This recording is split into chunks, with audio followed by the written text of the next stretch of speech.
তোমাদের কাছে কি ওই ক্লাসে যেগুলি পড়িয়েছিলাম যে বন্ধের আগে আর কি, অনলাইন ক্লাসের আগে, এই খাতাগুলি আছে ক্লাস লেকচার?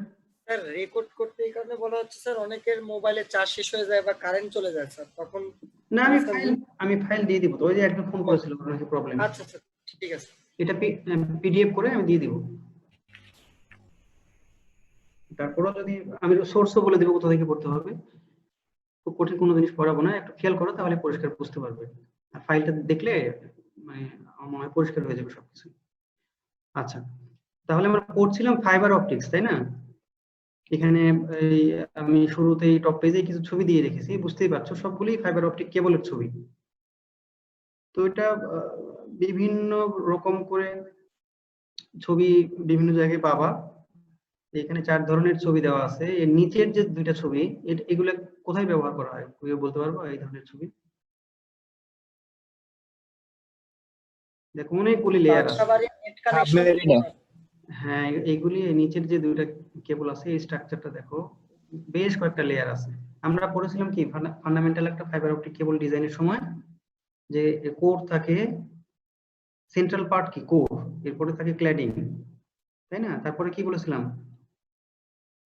বাফার লেয়ার থাকে। বাফার মনে আছে নাকি সব শেষ?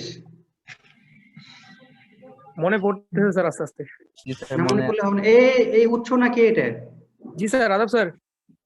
তুমি তুমি তোমার তো অবস্থা খারাপ। স্যার কেন স্যার? তুমি ভিডিওতে আসো।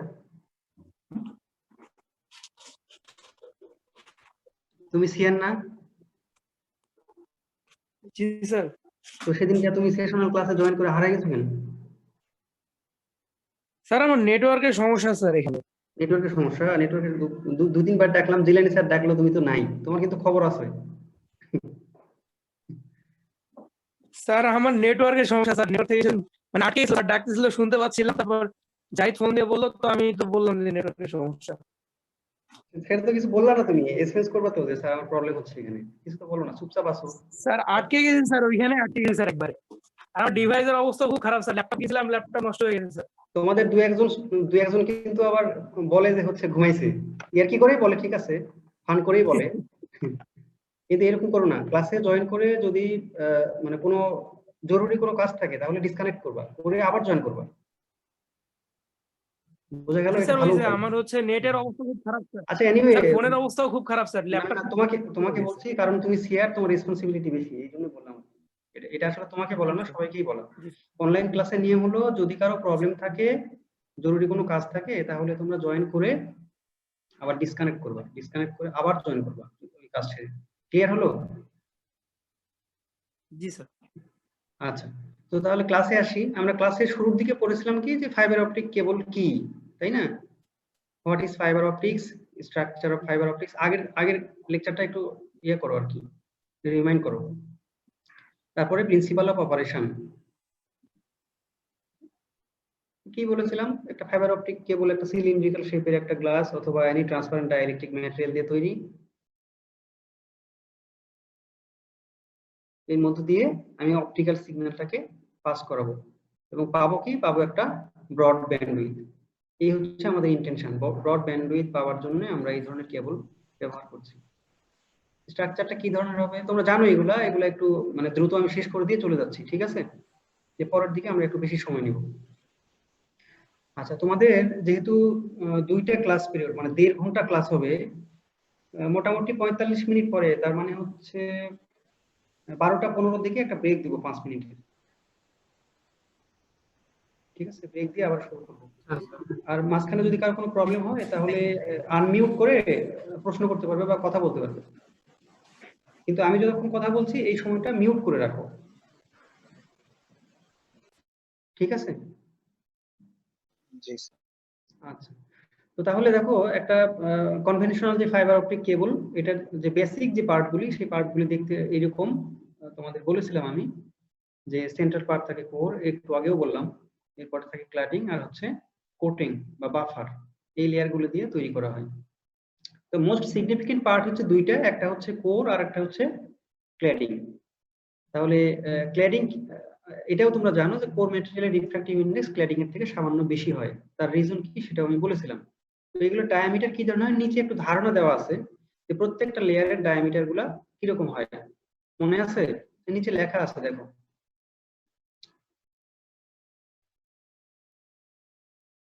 আছে না, কোরের ডায়ামিটার কত? 10 মাইক্রোমিটার। এইগুলো একটু সামান্য ভেরিয়েশন হয় তোমার বিভিন্ন ধরনের কেবলের ক্ষেত্রে, তোমার ভেরিয়েশন হয়। আচ্ছা, তাহলে এই যে ফাইবার অপটিক কেবল, এর মধ্যে তোমার সিগন্যালটা ট্রান্সমিট করবে অনলি কোর রিজিয়নের মধ্যে দিয়ে। এটা হচ্ছে সিগনিফিকেন্ট। কখনোই কোর রিজিয়ন বা কোর যে অংশে আছে সেই অংশ অতিক্রম করে ক্ল্যাডিং রিজিয়নে যেতে পারবে না। এবং এই সম্পূর্ণ ট্রাভেলিং এর পথটা টোটাল ইন্টারনাল রিফ্লেকশনের শর্ত মেনে ট্রাভেল করতে হবে।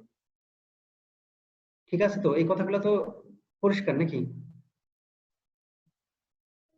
জি স্যার। হ্যাঁ বলো, প্রশ্ন থাকলে বলো বলো এর মধ্যে নাই। আচ্ছা, তো স্যার এগুলো ওয়েভলেন্থের সাথে অ্যাটেনুয়েশনের ভেরিয়েশনটা বলবো পরের দিকে আসে। অ্যাটেনুয়েশনের ব্যাপারগুলো পরে আসবে ডিটেইল, আমি প্রাথমিক কথাবার্তা বলছি। ঠিক আছে? আচ্ছা, তাহলে এগুলি তোমরা জানো, আমরা শুরুর দিকে পড়েছিলাম। এই যে 3টা লেয়ার আছে আমাদের, মানে ওই সামনের পোর্শনটা সেকশনাল যে ভিউ, সেটা আমি দেখাচ্ছি। মানে ফ্রন্ট ভিউ একটা সিলিন্ড্রিক্যাল শেপের। এটা কি সেন্ট্রাল পার্টটা কোর, এটা যে কোনো transparent material like glass or plastic হতে পারে। এটা সামান্য ডেসক্রিপশন দেওয়া আছে। এটা মানে অবস্থা ভেদে কোরের ডায়ামিটার 5 মাইক্রোমিটার থেকে 100 মাইক্রোমিটার পর্যন্ত হতে পারে। ক্ল্যাডিং এর এরকম কোরের সারাউন্ডিং ক্ল্যাডিং থাকে, তোমরা জানো। আচ্ছা, এরপরে থাকে হচ্ছে বাফার কোটিং। বাফার কোটিংটা 250 মাইক্রোমিটার থেকে 300 মাইক্রোমিটার পর্যন্ত ডায়ামিটারের হতে পারে। আচ্ছা, এরপরে কি, আর আসলে বিভিন্ন জায়গাতে এটা কি বিভিন্ন ভাবে ডিজাইন করা থাকতে পারে। তো একটু মানে শব্দগত কিছু ডিফারেন্স থাকতে পারে, হেজিটেশন মানে করার কোনো মানে সুযোগ নাই। মূল ব্যাপারটা ওইটাই যে কোর ক্লেডিং বাফার থাকবে এবং বিভিন্ন লেয়ার থাকবে, এইগুলাকে মেকানিক্যাল প্রোটেকশনের জন্য। এগুলো বলেছিলাম আমি ক্লাসে, মনে আছে তো? তো এখানে যেমন একটু বলা আছে স্ট্রেংথ ম্যাটেরিয়াল, আর এক নাম হচ্ছে অ্যারামিড ইয়ার্ন। এই ধরনের নাম থাকলেও বুঝবা যে আসলে এগুলো ওই আমার অরিজিনাল মানে ফান্ডামেন্টাল যে দুটো লেয়ার, এই দুটো লেয়ারকে আসলে প্রোটেকশনের জন্য। সিগন্যাল অপটিক্যাল ট্রান্সমিশনের ক্ষেত্রে এদের কোনো ভূমিকা থাকবে না, মানে বাইরের দিকের যে লেয়ারগুলি থাকে। ঠিক আছে, তো এরকম একটা স্ট্রাকচার হলে তাকে আমরা কমপ্লিট ফাইবার অপটিক কেবল একটা স্ট্রাকচার বলতে পারবো। আচ্ছা, এই যে ওই শুরুর দিকে যে টপ পেজের ছবিটা আছে, সেটা হচ্ছে একটা কনভেনশনাল তোমার কি বলে সাবমেরিন কমিউনিকেশন কেবল, যেটা তো দেখো অ্যাডিশনাল আরো কিছু লেয়ার থাকতে পারে। ওইগুলোতে ধরো 3-4টা বা 5টা লেয়ারের কথা বলেছিলাম। তো এখানে দেখো আরো অনেকগুলো লেয়ার দেওয়া আছে, দেখতে পাচ্ছ কিনা আমার মনে হয় একটু অস্পষ্ট ছবিগুলো এগুলো কপি করো তো, বিভিন্ন জায়গা থেকে সোর্স থেকে কপি করো তো। এই ধরনের অসংখ্য ছবি আছে, তোমরা গুগলে সার্চ দিলেই পাবে। যে স্ট্রাকচার অফ অপটিক্যাল ফাইবার লিখে সার্চ দিবে, দেখবা বিভিন্ন ধরনের স্ট্রাকচার থাকে। ঠিক আছে, এরকম বহু লেয়ার যুক্ত একটা, কারণ এর এর এর সেফটিটা খুব বেশি ইম্পর্টেন্ট। সেফটি মানে হচ্ছে তোমার সেইখানে ধরো ড্যামেজ হওয়ার পসিবিলিটি এবং ইনগ্রেডিয়েন্ট অনেক বেশি থাকে, এই জন্য সেফটি মেজারটা বেশি নিতে হয় তোমার সাবমেরিন কেবল যেগুলি আছে সেগুলির ক্ষেত্রে। তোমার 2টা 3টা বা 4টা লেয়ার দিলে তখন ওই প্রোটেকশন গুলি পাওয়া যায় না। যার জন্য এইগুলো ইনশিওর করতে হয় যে যাতে করে আমার এর মানে কোনোভাবেই সেফটি ভায়োলেশনটা না হয়। কারণ সাবমেরিন কেবল যেহেতু খুবই লং ডিস্টেন্স কমিউনিকেশনের জন্য ইউজ করা হয়, যদি কোনো কারণে এটা ফেল করে তাহলে বড় একটা কমিউনিটি প্রবলেম ফেস করে। তো এইগুলা লক্ষ্য রাখতে হয়। আচ্ছা, যেটা বলছিলাম যে টোটাল ইন্টারনাল রিফ্লেকশনের শর্ত মেনে কিভাবে ট্রাভেল করবে, সেটার জন্য খুব এগুলা কিছু ছবি দেওয়া আছে এখানে, দেখো পরিষ্কার বুঝতে পারছো নিশ্চয় যে আমরা ট্রেডিশনাল যে টোটাল ইন্টারনাল রিফ্লেকশনের ডেফিনিশন, এটা জানার জন্য আমরা রিফ্রাকশন অফ লাইট সম্পর্কে ধারণা থাকতে হবে, আলোর প্রতিসরণ, যেগুলি তোমরা অলরেডি জানো।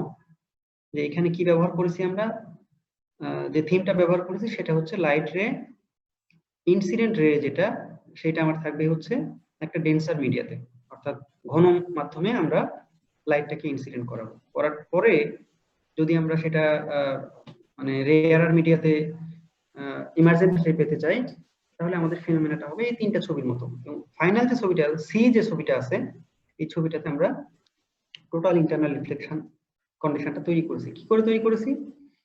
যে এখানে দেখো থিটা সি আছে, ক্রিটিক্যাল অ্যাঙ্গেলের থেকে বড় অ্যাঙ্গেলে যখন আমরা ইনসিডেন্ট করাবো তখন আবার ওই রেটা রিফ্লেক্টেড ব্যাক করবে ওই একই মাধ্যমে।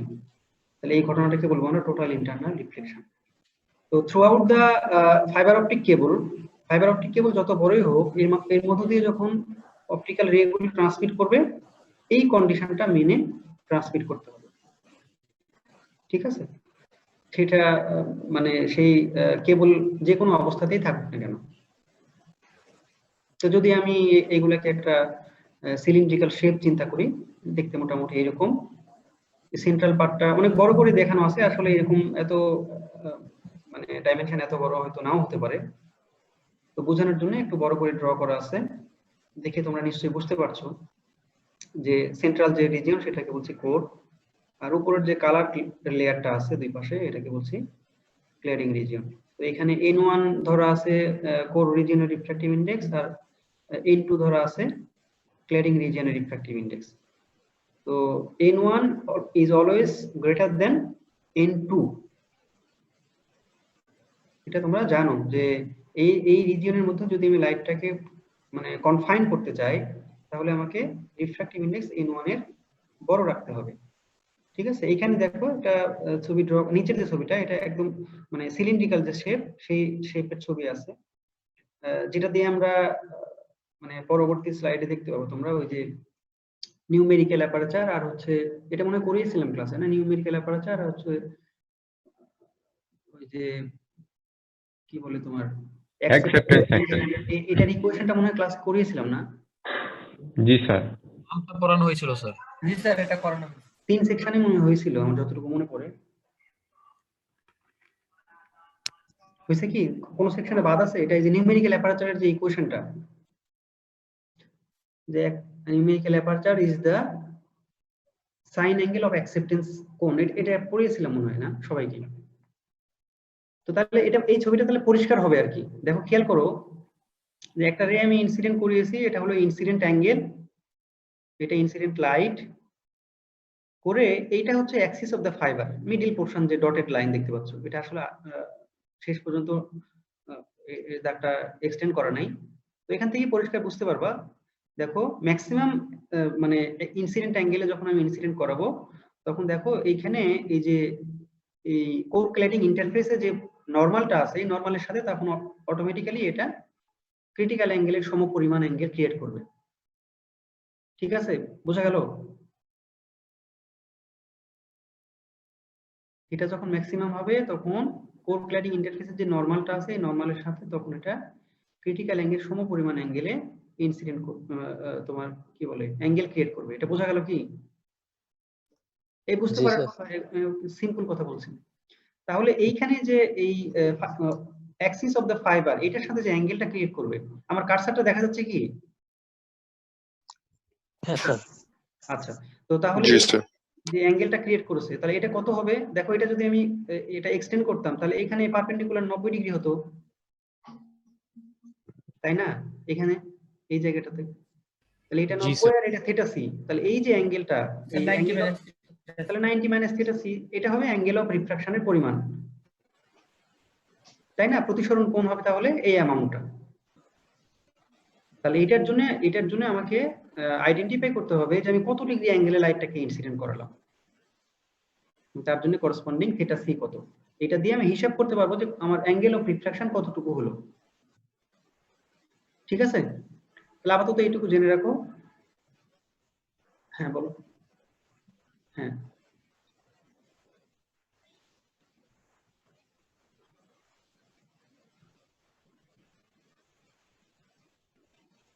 না আবার বলো কোনটা? হ্যাঁ হ্যাঁ, না না না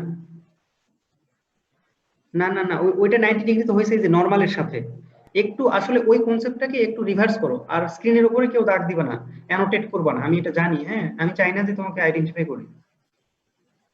প্লিজ স্ক্রিনের উপরে যে দাগ দিয়েছো সে মুছে দাও।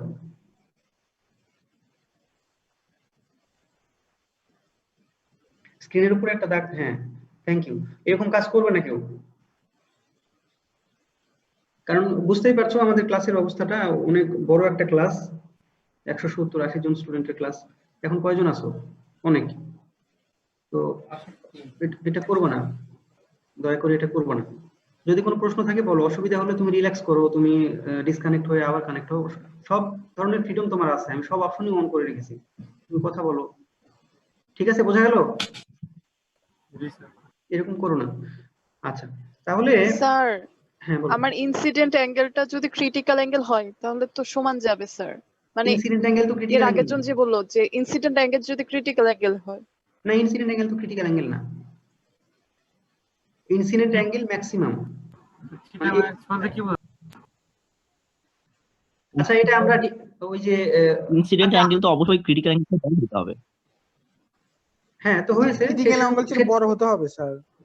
না, এটা কি আমি এখন চিন্তা করছি যে কোর ক্ল্যাডিং ইন্টারফেসে আমার নরমালটা আছে, মানে ব্যাপারটা হচ্ছে এরকম, কিন্তু সেখানে নাও অবস্থান করতে পারে। আমি আমি এখন কনসিডার করছি ওই যে ক্রিটিক্যাল অ্যাঙ্গেল ইয়েটা আছে, যে কোর ক্ল্যাডিং এর যে ইন্টারফেস, এই ইন্টারফেসের সাথে ওই রেটা ইনসিডেন্ট মানে ওই যে রিফ্লেক্টেড হয়ে রেটা অবস্থান করবে ওইখানে। ঠিক আছে, এটা একটা ওই ভিন্নভাবে চিন্তা করো আর কি, ওই যে ট্রেডিশনাল আমাদের যে রিফ্লেকশনের শর্ত ওইখানে চিন্তা করো না। আমি বলছি কি যে এই যে আমি অ্যাঙ্গেল অফ ইনসিডেন্টটা ক্রিয়েট, আমার উদ্দেশ্য কি? উদ্দেশ্য হচ্ছে রেটাকে ভিতরে ট্রাভেল করানো, যাতে করে এই বাউন্ডারিটা কখনোই লিভ না করে। এই শর্ত ফুলফিল করবে কেন? কারণ হচ্ছে আমার মাঝখানের যে লেয়ারটা আছে, লেয়ারের রিফ্র্যাক্টিভ ইনডেক্সটা বড়। ঠিক আছে, তো আমি এখন আমার প্রাথমিক ইন্টেনশন হচ্ছে যে আমি এমন একটা অ্যাঙ্গেলে মানে ইনসিডেন্ট অ্যাঙ্গেল ক্রিয়েট করব যার ফলে আমার ওই নরমালে থিটা সি ক্রিয়েট হয়। বোঝা গেল কি? ভুল বুঝো না। ওইখানে কি কন্ডিশন ছিল? ওইখানে কন্ডিশন ছিল যে আমি যদি ওই যে, আচ্ছা আমি ওখানে ছবিটা, এই যে এখানে কি ছিল, এখানে ছিল যে আমি যদি থিটা সি তে ইনসিডেন্ট করাই,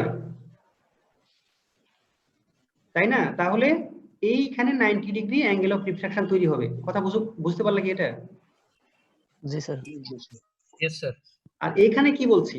এখানে বলছি যে এমন একটা অ্যাঙ্গেলে ইনসিডেন্ট করাবো যাতে করে আমি এই বাউন্ডারিতে থিটা সি পাই।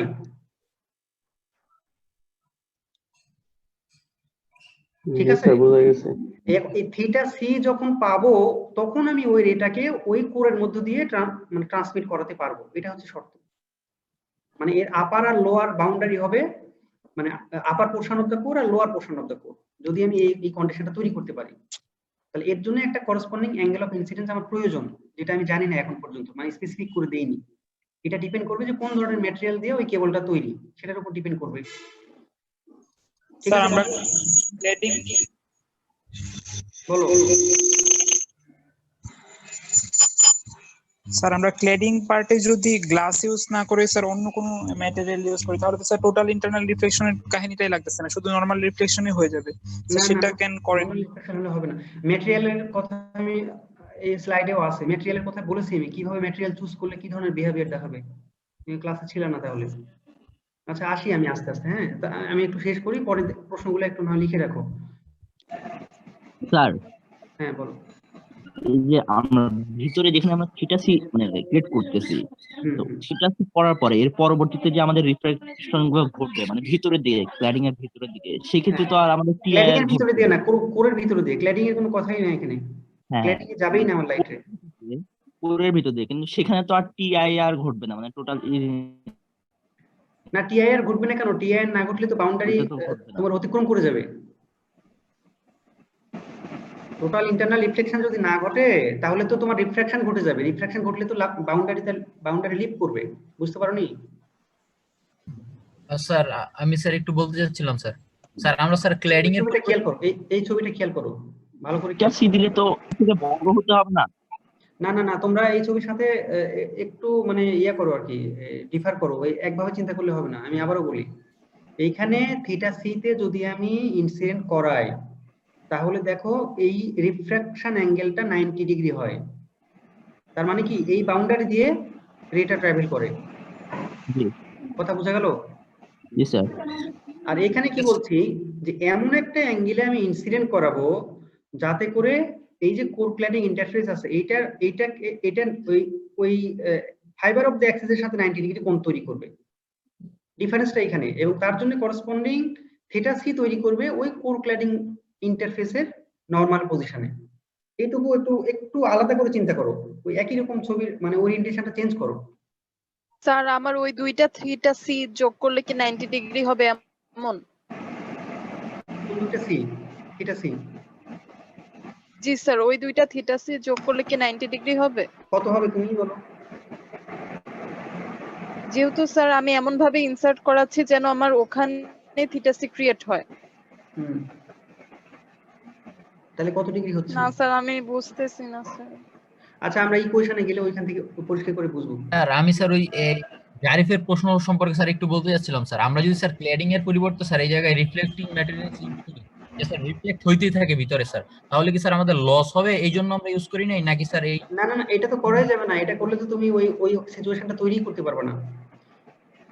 কারণ যে ধরনের ম্যাটেরিয়াল তুমি চুজ করবে এর জন্য অ্যাটেনিউয়েশন কত পরিমাণ হবে এটা তোমার ইম্পর্টেন্ট একটা ফ্যাক্টর। অ্যাটেনিউয়েশন আমরা পড়বো আজকে, হ্যাঁ একটু পরের দিকে আগাই। হ্যাঁ পরের দিকে ক্লিয়ার হয়ে যাবে আশা করি। আচ্ছা এখন আসো ওই যে গত ক্লাস এটাও পড়িয়েছি তোমাদের যে কত ভাবে এই তোমার ফাইবার অপটিক কেবলগুলিকে আমি তৈরি করতে পারি। প্রথমে বলেছিলাম কি যে প্রপাগেশন অফ লাইটের ভিত্তিতে আমরা দুই ভাবে তৈরি করতে পারি, একটা হচ্ছে সিঙ্গেল মোড বা মনোমোড। সিঙ্গেল মোডের নাম হচ্ছে মনোমোড ফাইবার, আর আরেকটা হচ্ছে মাল্টি মোড ফাইবার। আর এরপরে কি রিফ্র্যাক্টিভ ইন্ডেক্স প্রোফাইলের ভিত্তিতে আমরা দুই ভাবে ক্লাসিফাই করতে পারি, একটা হচ্ছে স্টেপ ইন্ডেক্স ফাইবার, একটা হচ্ছে গ্রেডেড ইন্ডেক্স ফাইবার বা গ্রিন ফাইবার বলে। ঠিক আছে? আর ওই যে চয়েস অফ ম্যাটেরিয়ালস যে বলছো আর কি প্রশ্ন করছো, চয়েস অফ ম্যাটেরিয়ালস মানে আমি কোন ধরনের ম্যাটেরিয়াল চয়েস করলে কি ধরনের অ্যাডভান্টেজ এবং কি ধরনের ডিসঅ্যাডভান্টেজ পাবো, এর ভিত্তিতে আমার এই ম্যাটেরিয়ালগুলিকে তিন ভাবে চুজ করতে পারি। মানে কোর ক্ল্যাডিং কোন কোন ম্যাটেরিয়াল দিয়ে তৈরি করলে কোন ধরনের কমিউনিকেশনের জন্য কোনটা সুইটেবল হবে, এর ভিত্তিতে আমি তিন ভাবে তৈরি করতে। একটা হচ্ছে গ্লাস ফাইবার, মানে দুটাই গ্লাস কোর আর ক্ল্যাডিং, আর একটা হচ্ছে প্লাস্টিক ফাইবারস, আরেকটাকে বলে পিসিএস ফাইবার। এগুলো পড়িয়েছি তোমাদের ক্লাসে। জি স্যার। হ্যাঁ এগুলো একটু বলার সঙ্গে সঙ্গে তোমাদের মনে হওয়া উচিত। পিসিএস ফাইবারকে বলেছিলাম কি প্লাস্টিক ক্ল্যাড সিলিকা অথবা পলিমার ক্ল্যাড সিলিকা, এরকম দুই ভাবে নামকরণ করা হয়। তো প্রথমে আসো সিঙ্গেল মোড ফাইবার। দেখতে পাচ্ছ এখানে ছবি। সিঙ্গেল মোড ফাইবারের ক্ষেত্রে কি হয় বলো?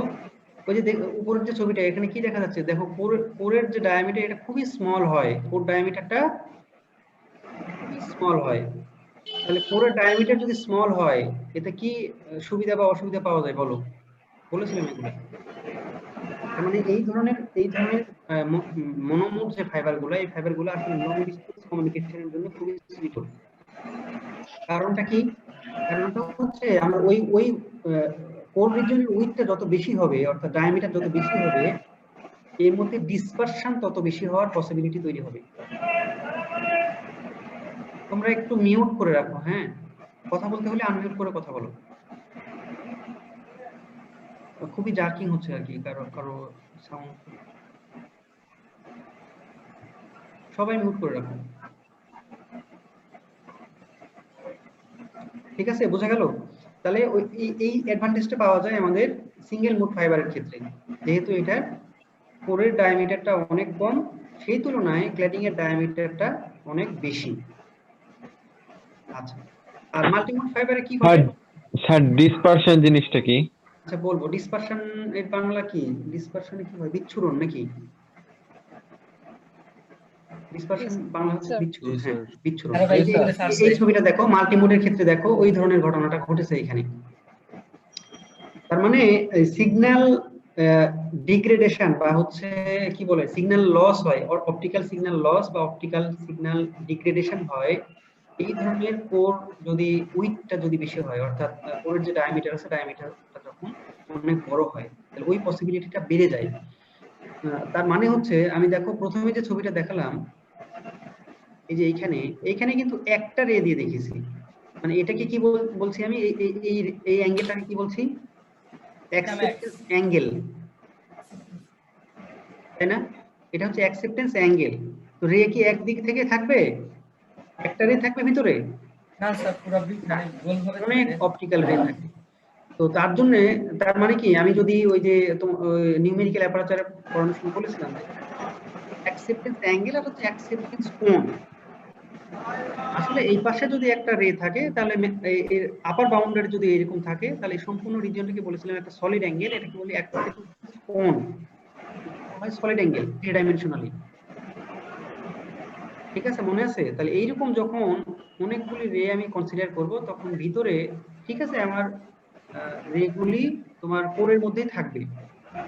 এই ধরনের কি বলবো এটাকে, জিগজ্যাগ কিছু রে দেখতে পাওয়া যেতে পারে, যার ফলে এখানে ওই যে ডিসপারশনের যে অ্যামাউন্ট, সেই অ্যামাউন্টটা অনেক বেশি হয়, যার ফলে সিগন্যাল অনেকটাই লস পাওয়া যায়। আউটপুটে দেখা যাবে যে, আমি মনে করো যে আমি ইনপুটে সিগন্যাল দিয়েছি 10, একটা ভ্যালু 10, তো দেখা যায় আউটপুটে সেটা হয়ে যায় 7, 8 বা 5, এই ফ্যাক্টরের কারণে। স্যার একটা কোশ্চেন ছিল স্যার। বলো স্যার, অপটিক্যাল ফাইবারের ভিতরে যে স্যার থিটা সিটা আছে স্যার, ওইখানে ওইটার মান যদি আমি কমায় দেই স্যার, তাহলে তো টোটাল ইন্টারনাল রিফ্লেকশনটা বেশি হয়। তো তখন কি মানে এই যে সিগন্যাল লসটা কি কমানো যাবে?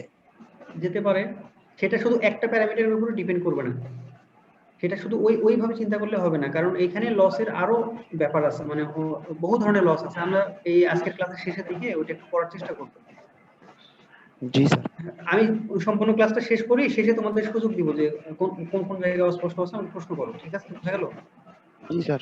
তাছাড়া শেষ করতে পারবো না। এগুলো তো তোমাদের আগের দিন পড়িয়েছি, আসলে আগের ক্লাসেও পড়িয়েছি বা আগের দিন স্লাইডেও লিখেছি।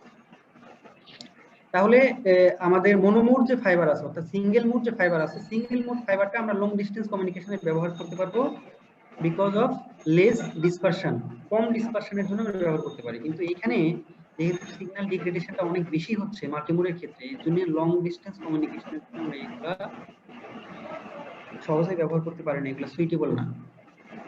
ঠিক আছে, তোমরা এই ডিফারেন্স আকারে এগুলো একটু দেখবে যে সিঙ্গেল মোড আর মাল্টি মোডের মধ্যে ডিফারেন্সগুলো কি হয়।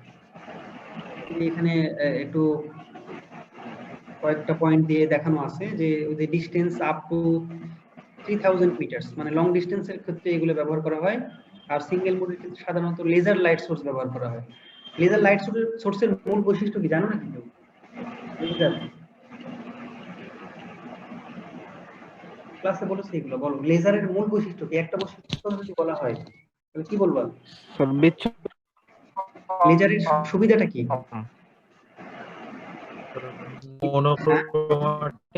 Monochromatic light. শুধু মনোক্রোমাটিক বললে হবে না, এগুলি আলো একদম সোজা চলে। Highly monochromatic. লেজার লাইটের বৈশিষ্ট্য হচ্ছে এগুলি হাইলি মনোক্রোমাটিক লাইট স্যার। তার মানে এই লাইটগুলো যে ট্রাভেল করে, এগুলি মনে হয় একদম মানে কি বলবো এটাকে, যে নরমাল লাইট আমরা অপটিক্যাল লাইট গুলো ব্যবহার করে থাকি, তার থেকে লেজার লাইটের ইন্টেন্সিটিটা অনেক বেশি হয়, হাইলি ইন্টেন্স লাইট এগুলো। ঠিক আছে, এই জন্য আমরা ওই মনোমোডের ক্ষেত্রে বা সিঙ্গেল মোডের ক্ষেত্রে লেজার লাইট সোর্স ইউজ করে থাকি। অন দ্য আদার হ্যান্ড, যখন আমরা মাল্টিমোড ফাইবার ব্যবহার করব, সেই অবস্থায় আমাদের এলইডি সোর্স ব্যবহার, লাইট মানে লিড যে লাইট, সেই লাইট সোর্স, আমাদের ডিসপারশন অনেক বেশি হয়। আর ব্যান্ডউইথটা তখন বেশি লস প্রডিউস হওয়া মানে কি, ব্যান্ডউইথটা কমে যাওয়া, সিগন্যালটা কমে যাওয়া, তাহলে ব্যান্ডউইথ আমরা লোয়ার পাবো। এখানে ডিফারেন্স কয়েকটা দেওয়া আছে, দেখবা। ঠিক আছে, আচ্ছা এরপরে আসো আমাদের আরেকটা ক্লাসিফিকেশনের ওয়ে বলেছিলাম যে on the basis of refractive index, তাই না? রিফ্র্যাক্টিভ ইনডেক্স প্রোফাইলের উপরে ভিত্তি করে দুই ধরনের হয়, একটা হচ্ছে সিঙ্গেল ইনডেক্স ফাইবার, একটা হচ্ছে গ্রেডেড ইনডেক্স ফাইবার। তো তোমাদের বলেছিলাম যে সিঙ্গেল ইনডেক্স ফাইবারের ক্ষেত্রে সাধারণত আমাদের কি জানি বলে, এখানে একটা ছবি আছে তোমরা দেখতে পাচ্ছ, আচ্ছা তোমাদের কাছে ওই যে পিজলালের বড় যে বইটা ওইটা আছে? Yes, sir. পরের ভার্সনটা আমি কিনতে বলেছিলাম, কিনেছিলে তো নাকি? ওই বইতে দেখো ওই যে দুইটা পেজের ছবি দেওয়া আছে এখানে, 669 আর 670 নম্বর পেজ। এই দুইটা ছবিতে সুন্দর পেজে সুন্দর করে ছবি দিয়ে তোমাদের দেখানো আছে। দুইটা পেজে একটা আমি স্লাইডে দিয়েছি, দেখতে পাচ্ছ নিশ্চয়ই। তো এখানে সুন্দর করে ইকুয়েশন দিয়ে এবং ছবি দিয়ে তাদের যে প্রোফাইল গুলা, অর্থাৎ ওই যে রিফ্র্যাক্টিভ ইন্ডেক্সের যে প্রোফাইল, তোমার single mode step index fibre আর multi mode step index fibre, এই দুই ক্ষেত্রে পার্থক্যটা বলা আছে। তো আমি এটা এখানে প্রথম কথাই কি যে সিঙ্গেল মোড যে ফাইবার গুলো আছে, সিঙ্গেল স্টেপ ইন্ডেক্স যে ফাইবার গুলো আছে, এই ফাইবার গুলোতে পুরো ক্ল্যাডিং এর যে রিফ্র্যাক্টিভ ইন্ডেক্স, এই রিফ্র্যাক্টিভ ইন্ডেক্স অলমোস্ট আমি পরিবর্তন করতে পারি না, তার মানে কনস্ট্যান্ট থাকে। কিন্তু ওই যে তোমরা কনফিউশন তৈরি করতেছো ওইখানে যে আমার অ্যাঙ্গেল অফ ইনসিডেন্স কিরকম হলে, আমি ওই যে ছবিটা নিয়ে কনফিউশন হলো, অনেক অনেক প্রশ্ন হলো, সেই ছবিতে কি দেখালাম, আমি দেখানোর চেষ্টা করলাম যে কোর ক্ল্যাডিং ইন্টারফেসে যে রেটা আছে ওই রেটা মানে ম্যাক্সিমাম বাউন্ডারি যদি ক্রিয়েট করি, আমি ম্যাক্সিমাম স্টেপে যদি নিয়ে যাই রেটাকে, তখন কি ধরনের দেখাবে। কিন্তু এরকমও তো হতে পারে তার মাঝখানেও তো অসংখ্য রে আছে, এই রেগুলি কোথায় অবস্থান করবে, বোঝা গেল কি? তো সেই রেগুলির জন্য আমার যে পোলার ক্ল্যাডিং এর যে রিফ্র্যাক্টিভ ইন্ডেক্স, এই রিফ্র্যাক্টিভ ইন্ডেক্স গুলো আসলে দেখা যায় যে গ্রাজুয়ালি ডিক্রিজ করে। তো ডিক্রিজ করলে আমি ওই রিফ্র্যাক্টিভ ইন্ডেক্সের ভ্যালুগুলোকে একটা ফিক্সড ভ্যালুতে রাখতে পারি না, সেই অবস্থায় আমাদের গ্রেডেড ইন্ডেক্স ফাইবার তৈরি হয়। এবং তার প্রোফাইল গুলো দেখো, এবং সেটা কখন তৈরি হয়, দেখো এখানে লেফট সাইডের যে ছবিগুলো দেখতে পাচ্ছ, এখানে কি দেখা যাচ্ছে, পোলার ক্ল্যাডিং এর যে ডায়ামিটার গুলা, সেই ডায়ামিটার গুলার ভেরিয়েশন, ঠিক আছে? কি ভেরিয়েশন দেখা যাচ্ছে, যে স্টেপ ইন্ডেক্স যে ফাইবারটা আছে, এই ফাইবারের আমার রের যে ডায়াগ্রাম গুলা আর গ্রেডেড ইন্ডেক্স ফাইবারের যে ডায়াগ্রাম গুলা একটু ডিফারেন্ট কি, এখানে দেখো কন্টিনিউয়াস একটা রে দেখানো হচ্ছে, আর এখানে হচ্ছে তোমার ডিসক্রিট মানে জিগজ্যাগ লাইন দেখানো হচ্ছে, যে এটা আপার বাউন্ডারিতে গেছে। রেড লাইনটা চিন্তা করো, যে কোরের আপার বাউন্ডারিতে গেছে, আবার লোয়ার বাউন্ডারিতে গেছে, আবার আপার বাউন্ডারিতে গেছে, আবার লোয়ার বাউন্ডারিতে গেছে। আর ব্লু লাইনটা হচ্ছে তোমার চিন্তা করো যে অ্যাক্সিস অফ দ্য ফাইবার। আর আরেকটা রে আছে, দেখো খেয়াল করো যে এই রেটা, যে ব্ল্যাক যে রেটা, এটা কি করেছে, এটাও আপার বাউন্ডারিতে গেছে, কিন্তু এইটা লোয়ার বাউন্ডারিতে শুধুমাত্র একটা পোরশন দেখানো আছে। তো এই তোমার ফাইবারটা যদি আরো লেন্দি হতো, আরো বড় হতো, তাহলে কি হতো, কোনো একটা জায়গায় লোয়ার বাউন্ডারিতে গিয়ে স্ট্রাইক করতো, কিন্তু এটা করেনি। তাহলে দুইটা রে আমি কনসিডার করছি, একটা নিউমেরিক্যাল অ্যাপারচার বড়, নিউমেরিক্যাল অ্যাপারচার দিয়েই বলি, আর একটা নিউমেরিক্যাল অ্যাপারচার ছোট। কোনটার বড় বলো? প্রথমটার বড়। Step index. না না, স্টেপ ইন্ডেক্সের ওখানে দুটো রে আছে, একটা রেড আর একটা ব্ল্যাক। বলো, এগুলো পড়িয়েছি কিন্তু ছবি এঁকে সুন্দর করে ক্লাসে পড়ালাম।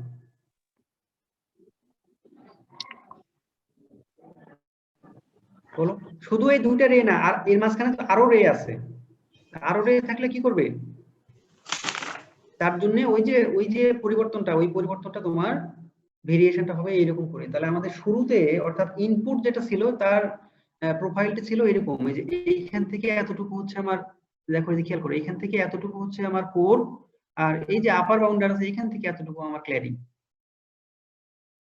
ঠিক আছে? কিন্তু যখন আমি আউটপুট পাচ্ছি, আউটপুট সিগন্যালের ক্ষেত্রে দেখবা যে পালসটা আমার এই যে এরকম বড় ছিল, সেটা না হয়ে এটা একটু ব্রড হয়ে গেছে, কিন্তু এর ইন্টেন্স মানে কি বলবো, অ্যামপ্লিটিউডটা কমে গেছে। দেখতে পাচ্ছ কি, এই যে দেখো, কারণ এই পর্যন্ত ছিল কিন্তু ওটা কমে হয়েছে এই পর্যন্ত, তার মানে কিছু লস প্রডিউস করেছে। এখন এই লস প্রডিউস কত কারণে করতে পারে আমরা শেষের দিকে দেখব, কিন্তু এটার মানে মূল ব্যাপারটা হচ্ছে যে এই যে কোর আর ক্ল্যাডিং এর যে রিফ্র্যাক্টিভ ইন্ডেক্স, তাতে কোনো পরিবর্তন হয়নি, আমি যেরকম করে রেখেছিলাম সেরকমই আছে। আর নিচের যে ভেরিয়েশনটা একটু লক্ষ্য করো, নিচের ভেরিয়েশনের ক্ষেত্রে আমার কোরের যে ডায়ামিটার, এই ডায়ামিটারটা গেছে কমে। আগে কত ছিল দেখো, আগে ছিল 200 মাইক্রোমিটার, এখন কত হলো বলো? 50 থেকে 100। 50 থেকে 100 মাইক্রোমিটার। তাহলে এর ফল এটা হওয়ার ফলে যেটা হলো এটা হলো 50 থেকে কোরের হলো 50 থেকে 100 মাইক্রোমিটার আর ক্ল্যাডিং এর হলো 125 মাইক্রোমিটার। এখানে ছিল দুইটাই 4 থেকে বেশি। তাহলে গ্রেডিয়েন্ট ইনডেক্স ফাইবারের ক্ষেত্রে যেটা হচ্ছে যে এই ধরনের অবস্থা যখন তৈরি হবে তখন এই প্রোফাইলটার পরিবর্তন ওরকম আর ডিসক্রিট থাকবে না, এটা কন্টিনিউয়াস হয়ে যাবে। কন্টিনিউয়াস হওয়ার ফলে আমি এই যে আগের পেজে যে বললাম যে in this type of fiber core has a non-uniform refractive index that gradually decreases from the center towards the core cladding interface। মানে কোর ক্ল্যাডিং ইন্টারফেসের দিকে আমরা যখন যাচ্ছি সেন্টার থেকে, অর্থাৎ একটু একটু করো, চিন্তা করো আর কি। আমি চিন্তা করছি, এটা কিন্তু একটু কনফিউশন হচ্ছে মনে হয় তোমাদের মধ্যে। আমি বলছি যে রিফ্র্যাক্টিভ ইন্ডেক্সের যে প্রোফাইলের পরিবর্তন, সেই পরিবর্তনটা অর্থাৎ কোর আর ক্ল্যাডিং এর আমি সেন্টার থেকে, অর্থাৎ এইখান থেকে আমি যে এই জায়গাটাতে যাচ্ছি এই জায়গার মধ্যে পরিবর্তনটা কি করে হচ্ছে, এটাকে বলছি আমি কন্টিনিউয়াস পরিবর্তন। তার মানে এখানে যদি আমি ডিসক্রিটনেস চিন্তা করি, এখানে চিন্তা করছি আমি গ্র্যাজুয়াল ডিক্রিমেন্ট। গ্র্যাজুয়াল ডিক্রিমেন্ট মানে একটা কন্টিনিউইটি বোঝানো হচ্ছে। তো সেইটা আস্তে আস্তে আস্তে আস্তে আমি যত ওই যে কোর ক্ল্যাডিং ইন্টারফেসের দিকে যাচ্ছি সেটা আস্তে আস্তে কমে যাচ্ছে, আবার যখন নিচে বাউন্ডারিতে যাচ্ছি তখন একই বিহেভিয়ার দেখাচ্ছে। তো আলটিমেটলি আমাদের ওই যে তোমাদের বইতে যে ছবিটা আছে দেখো, এই যে দেখো পরের পেজে যে গ্রেডেড ইনডেক্স ফাইবারটা আছে, গ্রেডেড ইনডেক্স ফাইবারের ক্ষেত্রে দেখো যে এখানে যে প্রোফাইলটা আছে, অর্থাৎ এই যে এন এর যে ইকুয়েশনটা আছে সেই, আচ্ছা একটু বড় করে লেখা আছে মনে হয়, এই যে ও না এটা না, এই যে এন এর যে ইকুয়েশন আছে অর্থাৎ এন আরটা হচ্ছে, এনটা হচ্ছে রিফ্র্যাক্টিভ ইনডেক্স আর আরটা হচ্ছে পরিবর্তন। এই পরিবর্তনটা হবে দেখো একটা এই যে r by a to the power alpha. এই আলফার ভ্যালু যখন তোমার 2 হবে তখন দেখা যাচ্ছে কি, ছবিটা মনে ভালো দেখা যাচ্ছে না, এই যে ডান পাশের ছবিটা আমার কার্সারটা দেখো 24.20 নাম্বার ইকুয়েশন। এই ইকুয়েশনের রিফ্র্যাক্টিভ ইনডেক্সের যে পরিবর্তন, এটা তোমাদের এই যে বই আছে, বইয়ের 670 নম্বর পেজে আছে। এইখানের যে পরিবর্তনটা, এই পরিবর্তনটা হচ্ছে r by a to the power alpha. এই পরিবর্তনটা চেঞ্জ হতে হতে যখন আলফার ভ্যালু 2 হবে তখন এই যে প্রোফাইলের পরিবর্তন, রিফ্র্যাক্টিভ ইনডেক্সের যে পরিবর্তন, এই পরিবর্তনটা সম্পূর্ণ একটা প্যারাবোলিক শেপ ধারণ করবে। প্যারাবোলা দেখতে কিরকম? স্যার আলো তো স্যার সরলরেখা ছিল, তো স্যার প্যারাবোলিক হয়ে যাবে তখন সেটা প্যারাবোলিক অবস্থা তৈরি করবে। তো এই প্রোফাইলটার পরিবর্তন হয় এরকম করে। আর 24.19 যে ইকুয়েশনটা লেফট সাইডের যে পেজটা আছে, এই পেজে এই যে 669 নম্বর পেজে দেখো, এখানে খুব সিম্পল ইকুয়েশন। যেহেতু তোমার মানে এই ডায়ামিটারটা যদি আমি আর কনসিডার করি তাহলে কি বললাম যে আমার আর ইজ লেস দ্যান এ, যতক্ষণ পর্যন্ত কোরের মধ্যে থাকবে ততক্ষণ পর্যন্ত সেটা n1 ভ্যালু রিপ্রেজেন্ট করবে। আর যখনই এইটা তোমার শেষ তোমার কি যেমন বল অতিক্রম করে যায়, অর্থাৎ এই কোরের রিজিয়নটা যখনই অতিক্রম করে যায় তখন কি হবে, তখন ওই যে কোরের যে ডায়ামিটার আছে তার থেকে বড় ভ্যালু প্রদর্শন করতে হবে। তো আলটিমেটলি n2টা তো তার থেকে বড় ভ্যালুই। ঠিক আছে, তাহলে এই পরিবর্তনটা খুবই সিম্পল, কিন্তু এই পরিবর্তনটা অত সিম্পল না, একটু পিকুলারিটি দেখাবে। এটা ডিপেন্ড করবে এই আলফার ভ্যালু কত, তার উপরে ডিপেন্ড করে আমার এই ভ্যালুগুলার পরিবর্তন হবে। তো স্যার গ্রেডেড ইনডেক্স ফাইবারে তো তাহলে স্যার আলো তার ধর্ম হারাইতেছে, কারণ আলো তো স্যার সরলরেখা চলে, এই ক্ষেত্রে তো তা হচ্ছে না, আলো ধর্ম পরিবর্তন করেনি, আলো আলোর ধর্মে আছে, আলো কোনো ধর্ম পরিবর্তন করেনি। স্যার এখানে গ্রেডেড ইনডেক্সে কি কোরের ঘনত্ব আলাদা আছে প্রত্যেক জায়গাতে? কোথায় বলো? গ্রেডেড ইনডেক্সে কোরের ঘনত্ব কি আলাদা, তার জন্য কার তোমার কথা অনেক কেটে যাচ্ছে, বুঝতে পারি না। কোরের কি পরিবর্তন বলছো? আলামিন বলো। হ্যাঁ,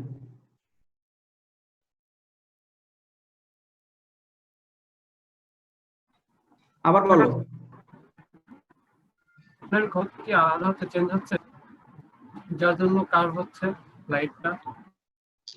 না, চেঞ্জ বলতে আমি বলছি কি যে আমার যে রিফ্র্যাক্টিভ ইনডেক্স একটা নির্দিষ্ট লাইটের ব্যবহার ঘনত্বটা আছে সেটা কি চেঞ্জ হয়ে যাচ্ছে? যার জন্য লাইটটা কার্ভ হয়ে যাচ্ছে। কিসের ঘনত্বের কথা বলছো? কোরের যে না, কোরের ঘনত্বের কোনো ব্যাপার না তো এখানে।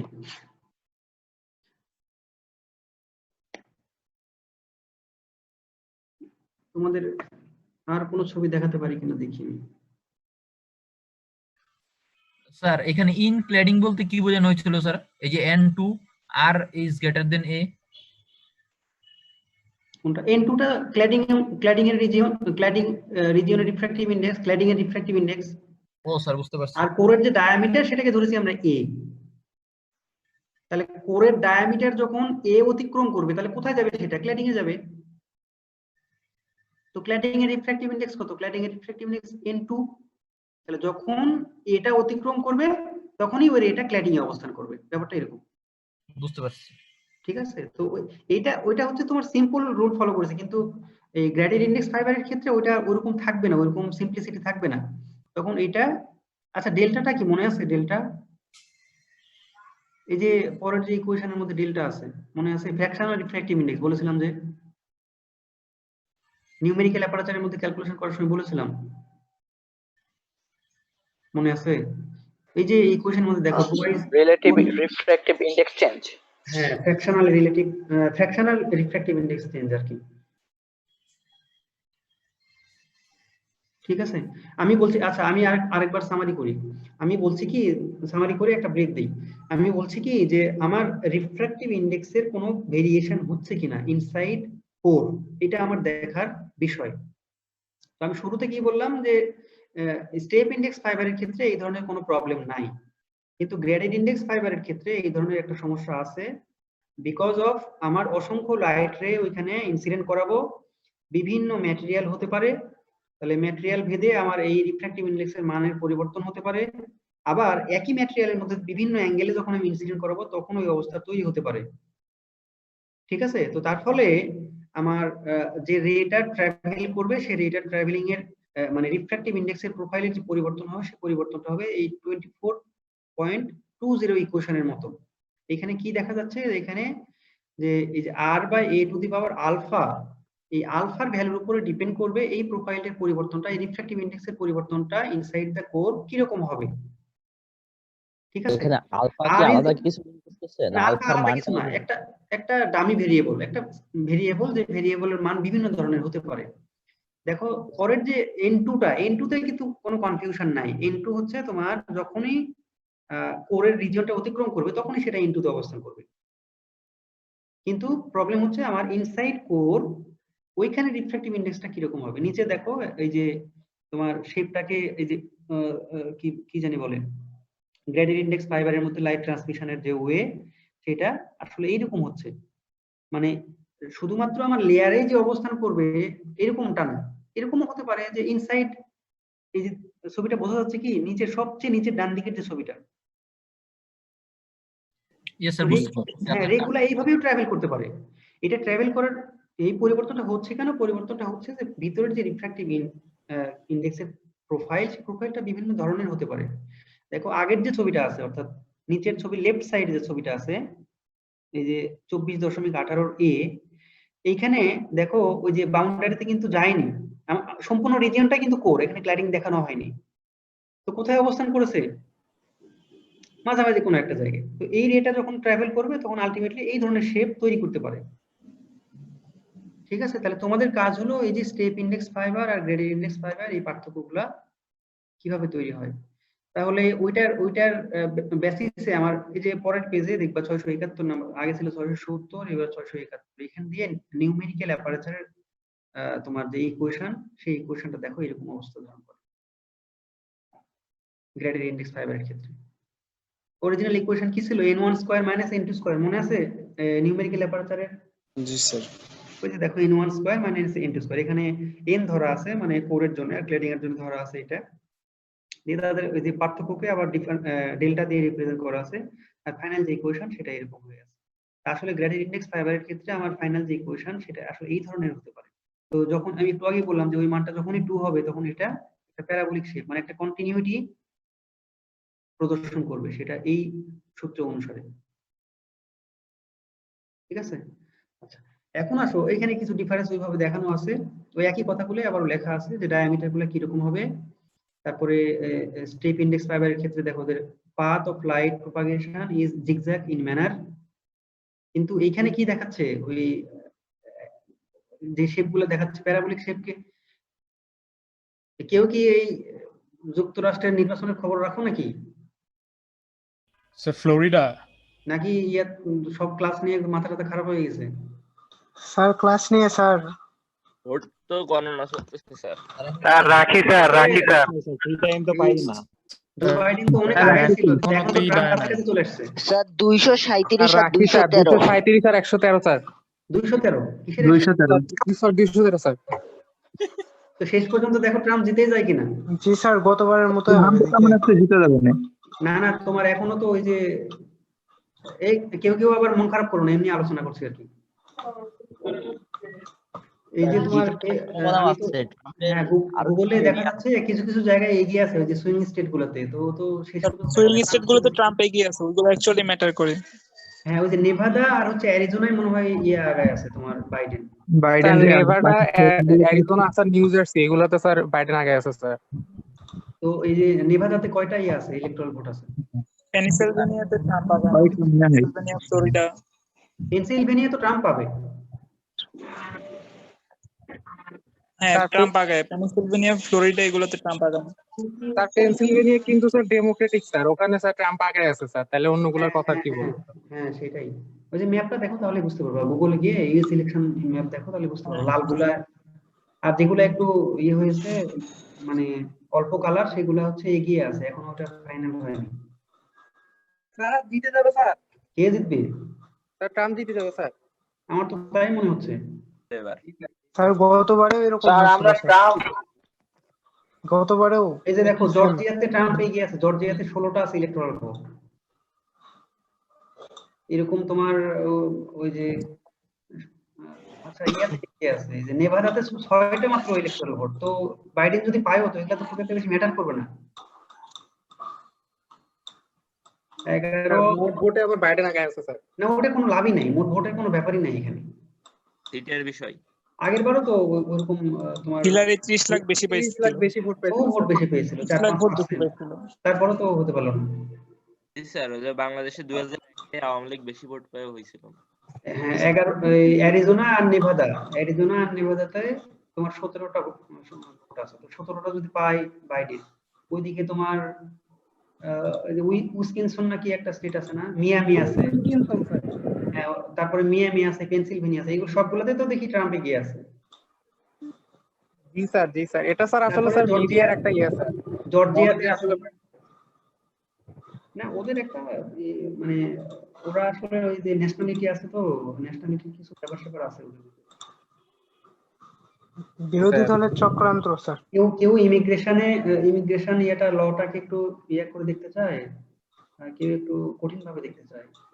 এইগুলো নিয়ে ওদের ইন্টারনাল কিছু কনফ্লিক্ট আছে, বুঝছো, যার জন্য কিছু প্রবলেম আছে। তো আমার তো মনে হচ্ছে শেষ পর্যন্ত ট্রাম্পই জিতে যাবে, হয়তো 5-6টা ভোট বেশি পাবে, 5-6টা ইলেকটোরাল ভোট হয়তো বেশি পাবে। পার্টি স্যার যেতে ম্যাক্সিমাম বার, এখন 2 মেয়াদ না শেষ করে কেউ নামে না।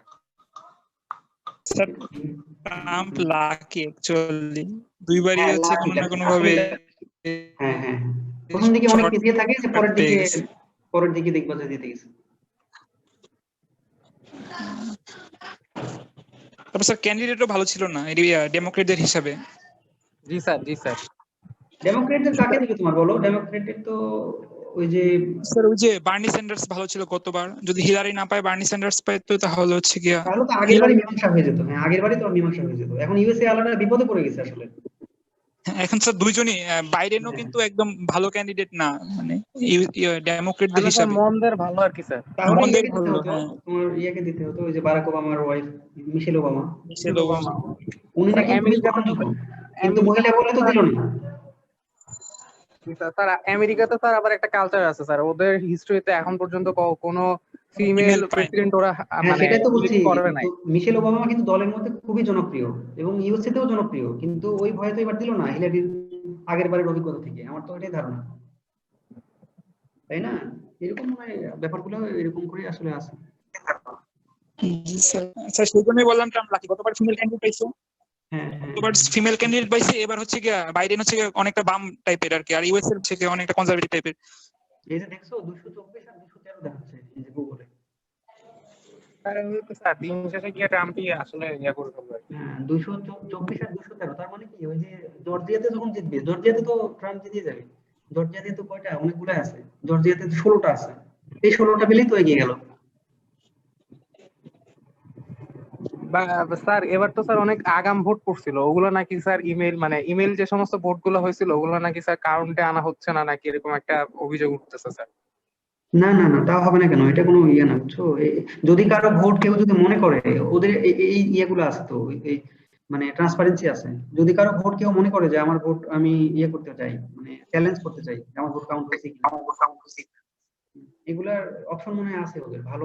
ওদের ভালো ডেমোক্রেসি তো, ল্যাকিংস সবারই আছে, কিন্তু এই ব্যাপারগুলো ওরা ইনশিওর করে আর কি, মানুষের ভোটের ইয়েটা ওরা নষ্ট করতে ওদের মূল্যবোধটা একটু স্যার ভালো আর কি, ডিফারেন্ট আর কি। হ্যাঁ, ওরা তো আর এমনি পৃথিবীর মাথা হয়নি, তো কিছু ব্যাপার আছে ডিফারেন্ট মানে সম্পূর্ণ পৃথিবী থেকে।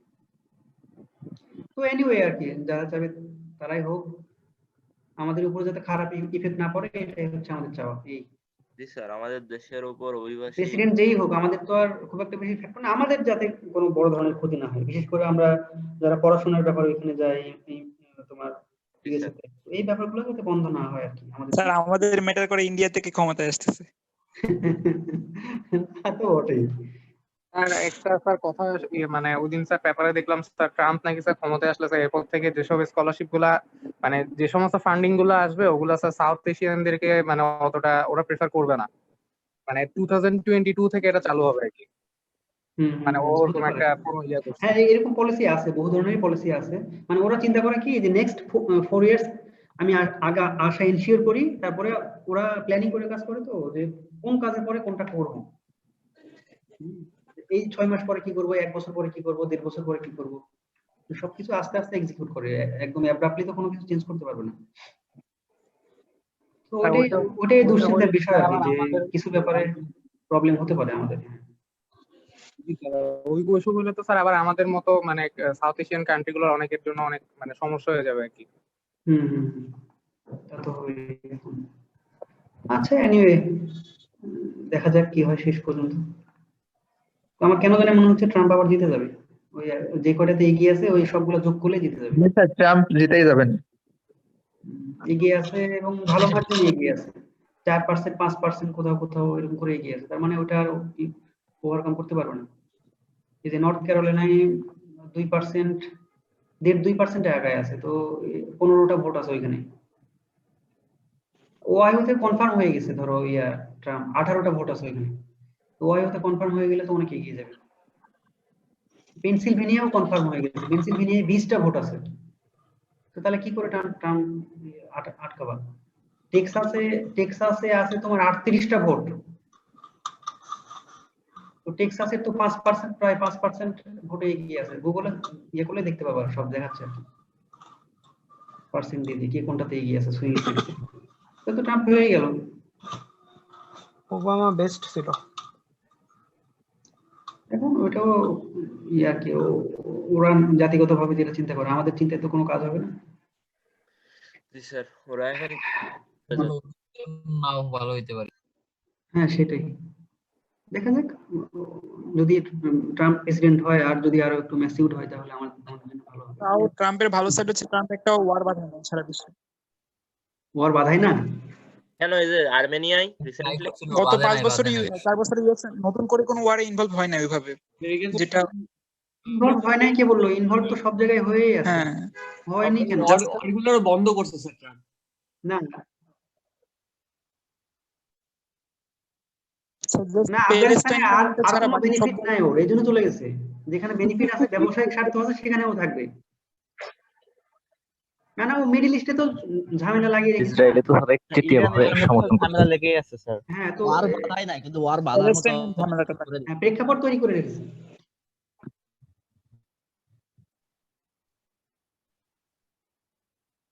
হ্যাঁ সেটাই, মানে না ইউএসএ আলাদা ও অনেক ক্ষতি করেছে, এটা ঠিক। হ্যাঁ হ্যাঁ, ইউএস এর নাগরিকদের ও বেশ কিছু ক্ষতি করেছে আর কি, মানে সারা পৃথিবীতে ওদের ওই মাতব্বরিটা এখন একটু হুমকির মুখে। তার ইমেজটা তার অনেক বেশি ইয়ে হয়ে গেছে, ডেঞ্জার হয়ে গেছে আর কি, আগের মতো আর নাই, মানে আগে যেরকম একটা ছিল।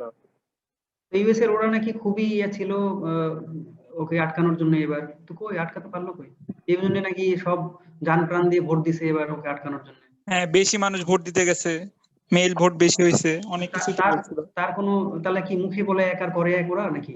স্যার আমেরিকার মিডিয়া হচ্ছে ট্রাম্পের পক্ষে, এইজন্য আপনাদের কাছে এরকম খবরগুলো আছে। হতে পারে। হ্যাঁ হ্যাঁ, এটা সত্যি কথা, ট্রাম্প এই জন্য সহ্য করতে পারে না একদম মিডিয়াকে। এটা একটা অপশন হতে পারে। আচ্ছা যাই হোক, আমরা প্রায় 10 মিনিটের মতো ব্রেক নিয়ে নিলাম, এটা একটা ব্রেক ছিল। হ্যাঁ, প্রসঙ্গটা অন্যদিকে ঘুরে গেল। তো এখন ওই যে সহজ যে ইয়ে ছিল তোমার ম্যাটেরিয়াল ছিল, ফিরে আসে আর কি ক্লাসে। আসো তো, অনেক কয়জন আসো? তো 168 জন আছে সবাই। শুরু করবো নাকি আবার ব্রেক দিতে হবে 5 মিনিট? না স্যার, করেন স্যার, শেষ করে শেষ করে দিব। হ্যাঁ, এই 20-25 মিনিটে শেষ করে দিই। হ্যাঁ, আগেই শেষ হবে। হ্যাঁ, তাহলে একটু দ্রুত যাই, যে তোমার প্রশ্ন থাকলে প্রশ্নগুলো রেডি করে রাখো, মাঝখানে প্রশ্নগুলো না থাকলে। দেখো আরেকটা, হ্যাঁ দিয়ে দিব টেনশন করো না, সব দিয়ে দিব। আচ্ছা, তাহলে এই দেখো যে এই যে গ্লাস ফাইবার আমাদের ম্যাটেরিয়াল চুজ করব কি করে, এগুলো এটা আমি ক্লাসে পড়িয়েছিলাম, আমার পরিষ্কার মনে আছে। আমরা ম্যাটেরিয়াল চুজ করব হচ্ছে 3 ভাবে। একটা হচ্ছে অল গ্লাস ফাইবার, মানে দুইটাই ধরো গ্লাস, কোর আর ক্ল্যাডিং দুইটাই ম্যাটেরিয়ালই গ্লাস, আবার দুইটাই প্লাস্টিক। তো তাহলে আমি যদি দুইটাই গ্লাস করি তাহলে রিফ্লেক্টিভ ইন্ডেক্স আলাদা করতে হবে, তো আলাদা না করলে তো আমি কোর ক্ল্যাডিং আলাদা করতে পারবো না।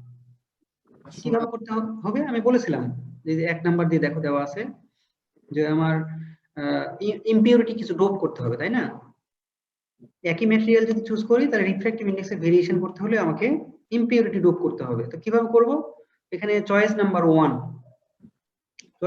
এ কি লিখেছি যে আমাদের যে সিলিকা আছে, সিলিকন ডাইঅক্সাইড, এটা রিফ্র্যাক্টিভ ইন্ডেক্স উপরে লেখা আছে 1.458। এরকম যদি হয় তাহলে আমাদের কোর হিসেবে আমরা এটাকে যদি ব্যবহার করতে চাই, তাহলে ক্ল্যাডিং ম্যাটেরিয়ালের জন্য এমন একটা ম্যাটেরিয়াল ডোপ করতে হবে যাতে রিফ্র্যাক্টিভ ইন্ডেক্স ওই সিলিকার থেকে কম হয়। তো কি ডোপ করলে এরকম হয়? এটা হচ্ছে যে এটাকে কি বলে, বোরিয়া। হ্যাঁ, বোরিয়া মানে বোরন অক্সাইড, এটাকে বলা হয় বোরিয়া। তো বোরিয়া যখন ডোপ করা হবে তখন রিফ্র্যাক্টিভ ইন্ডেক্স একটু কমে যায়। ঠিক আছে? আবার অন্য কথায় যদি আমরা এই সিলিকাকে ক্ল্যাডিং হিসেবে ব্যবহার করতে চাই, দেখো এই যে ক্ল্যাডিং হিসেবে সিলিকাকে ব্যবহার করেছি, তখন সেই অবস্থায় কি করতে হবে? তাহলে এটাকে কোর হিসেবে ব্যবহার করতে হলে রিফ্র্যাক্টিভ ইন্ডেক্স বাড়াইতে হবে। তো রিফ্র্যাক্টিভ ইন্ডেক্স যদি বৃদ্ধি করতে চাই তাহলে কি করতে হবে? কি ডোপ করতে হবে বলো?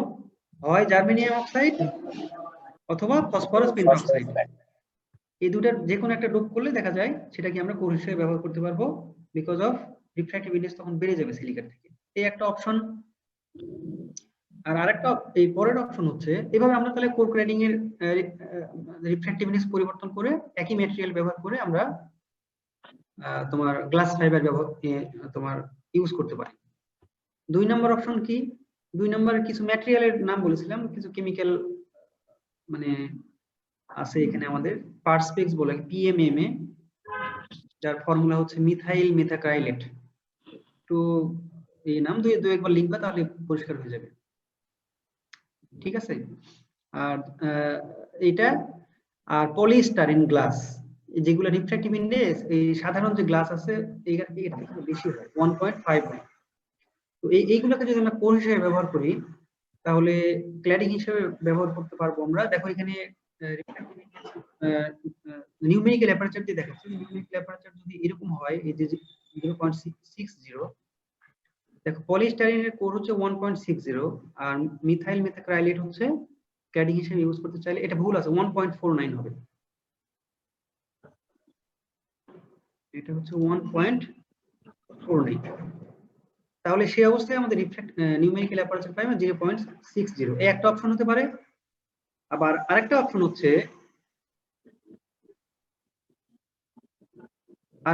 হচ্ছে যে আমরা ওই যে উপরে যে বললাম এই পলিমিথাইল মেথাক্রাইলেট, এই ম্যাটেরিয়াল গুলোকে যদি আমরা কোর হিসেবে ব্যবহার করি যার রিফ্র্যাক্টিভ ইন্ডেক্স ওইরকম, এই যে 1.49, তাহলে তার থেকে কম যদি আমরা চুজ করতে চাই তাহলে এই যে পলিমিথাইল মেথাক্রাইলেট আছে এগুলা প্লাস্টিক ম্যাটেরিয়াল, বুঝতে পারছো তো? এগুলাকে যদি আমরা এগুলার কোপলিমার যদি ব্যবহার করি, তাহলে সেই অবস্থায় আমরা আরেকটা অপশন হিসেবে চুজ করতে পারি।